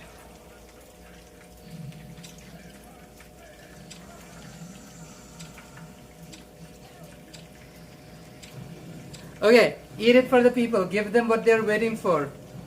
What? So this plate of food minus the puri took 3.5 hours. We did all of it on live stream. As I watch Asif cook tonight for a brief moment, I forgot the crazy. Diva, that is the whole point. Do you not think me and my husband were aware of it? Oh yeah, how do you like it? Let's go. That's the Peyajoo. That's fine. My family is going through some crazy shit right now because of this. There's oil shortage in Bangladesh. So Diva, whatever distracts us and everybody else, because nothing I can say or do will change the world. What I can do is make sure that you guys can have a little bit of a joy, a little bit of good time with us. It's crunchy too. It's crunchy. Bok Choy Pakora. Oh, that crunch was prominent. That one's hot. It's gonna have to wait. Okay. Thank you so much, husband. Husband's on his way. Diva, we've been live streaming for 3.5 hours now. Crazy. But I still have more cooking left to do. I have this much dough left and I'm making aloo paratha and aloo puri, which will probably store up in the fridge for like the coming days and weeks. It's been an incredible live stream. Thank you so much to every last one of you who joined the stream. We're living in freaking crazy time and all of you are aware of it. I'm just a guy living my life. I cannot control the world. What I can control is what I do with my time. If I can bring a little, the teeniest bit of joy in your life, Diva, that is a success for me. I feel like my life is successful. Same goes for you, all of you guys, like all of you, Nick, Christine, Justin, Cam, Ziggy, Lynn, Kieran, right now Sebastian and Chick, all of you guys, just being here makes me so much happy. It feels like people, kettle chips are awesome. Diva. I love My husband. I love my husband. We have sleepless nights. We are aware of how bad things are. So we want to make sure that you guys at least have a reason to laugh, a reason to smile. So yeah, I just hope we get to have this community time. Again, this Friday, 6 p.m. Most likely English Bay, right at 1800 Devi Plaza. Even if it's raining or not, we'll show up. Even if it's rainy, then we'll hang out with umbrellas on. Okay? So, anybody and everybody, you're welcome to show up. 6 p.m. English Bay, 1800 Devi Plaza. That's the little square around Devi and Denman. Let's chit chat, let's hang out and have a laugh. Because again, we can't do anything about the world. At least I can't. I'm just a simple guy. One thing I can do is have a great time with you guys. Thank you so much. We love all of you. Thank you so much, Christine. We feel the same thing, Christine. You and I feel the same thing. Thank you so much. Hope you guys have a wonderful night. If you haven't, like, share, and subscribe. Those things help me. I am gonna do more members only things because I need to make money. Please don't sue me. But yeah, thank you so much. Hope to see you guys soon. Tomorrow's Munchy Mondays. So have a wonderful night, folks. Bye bye.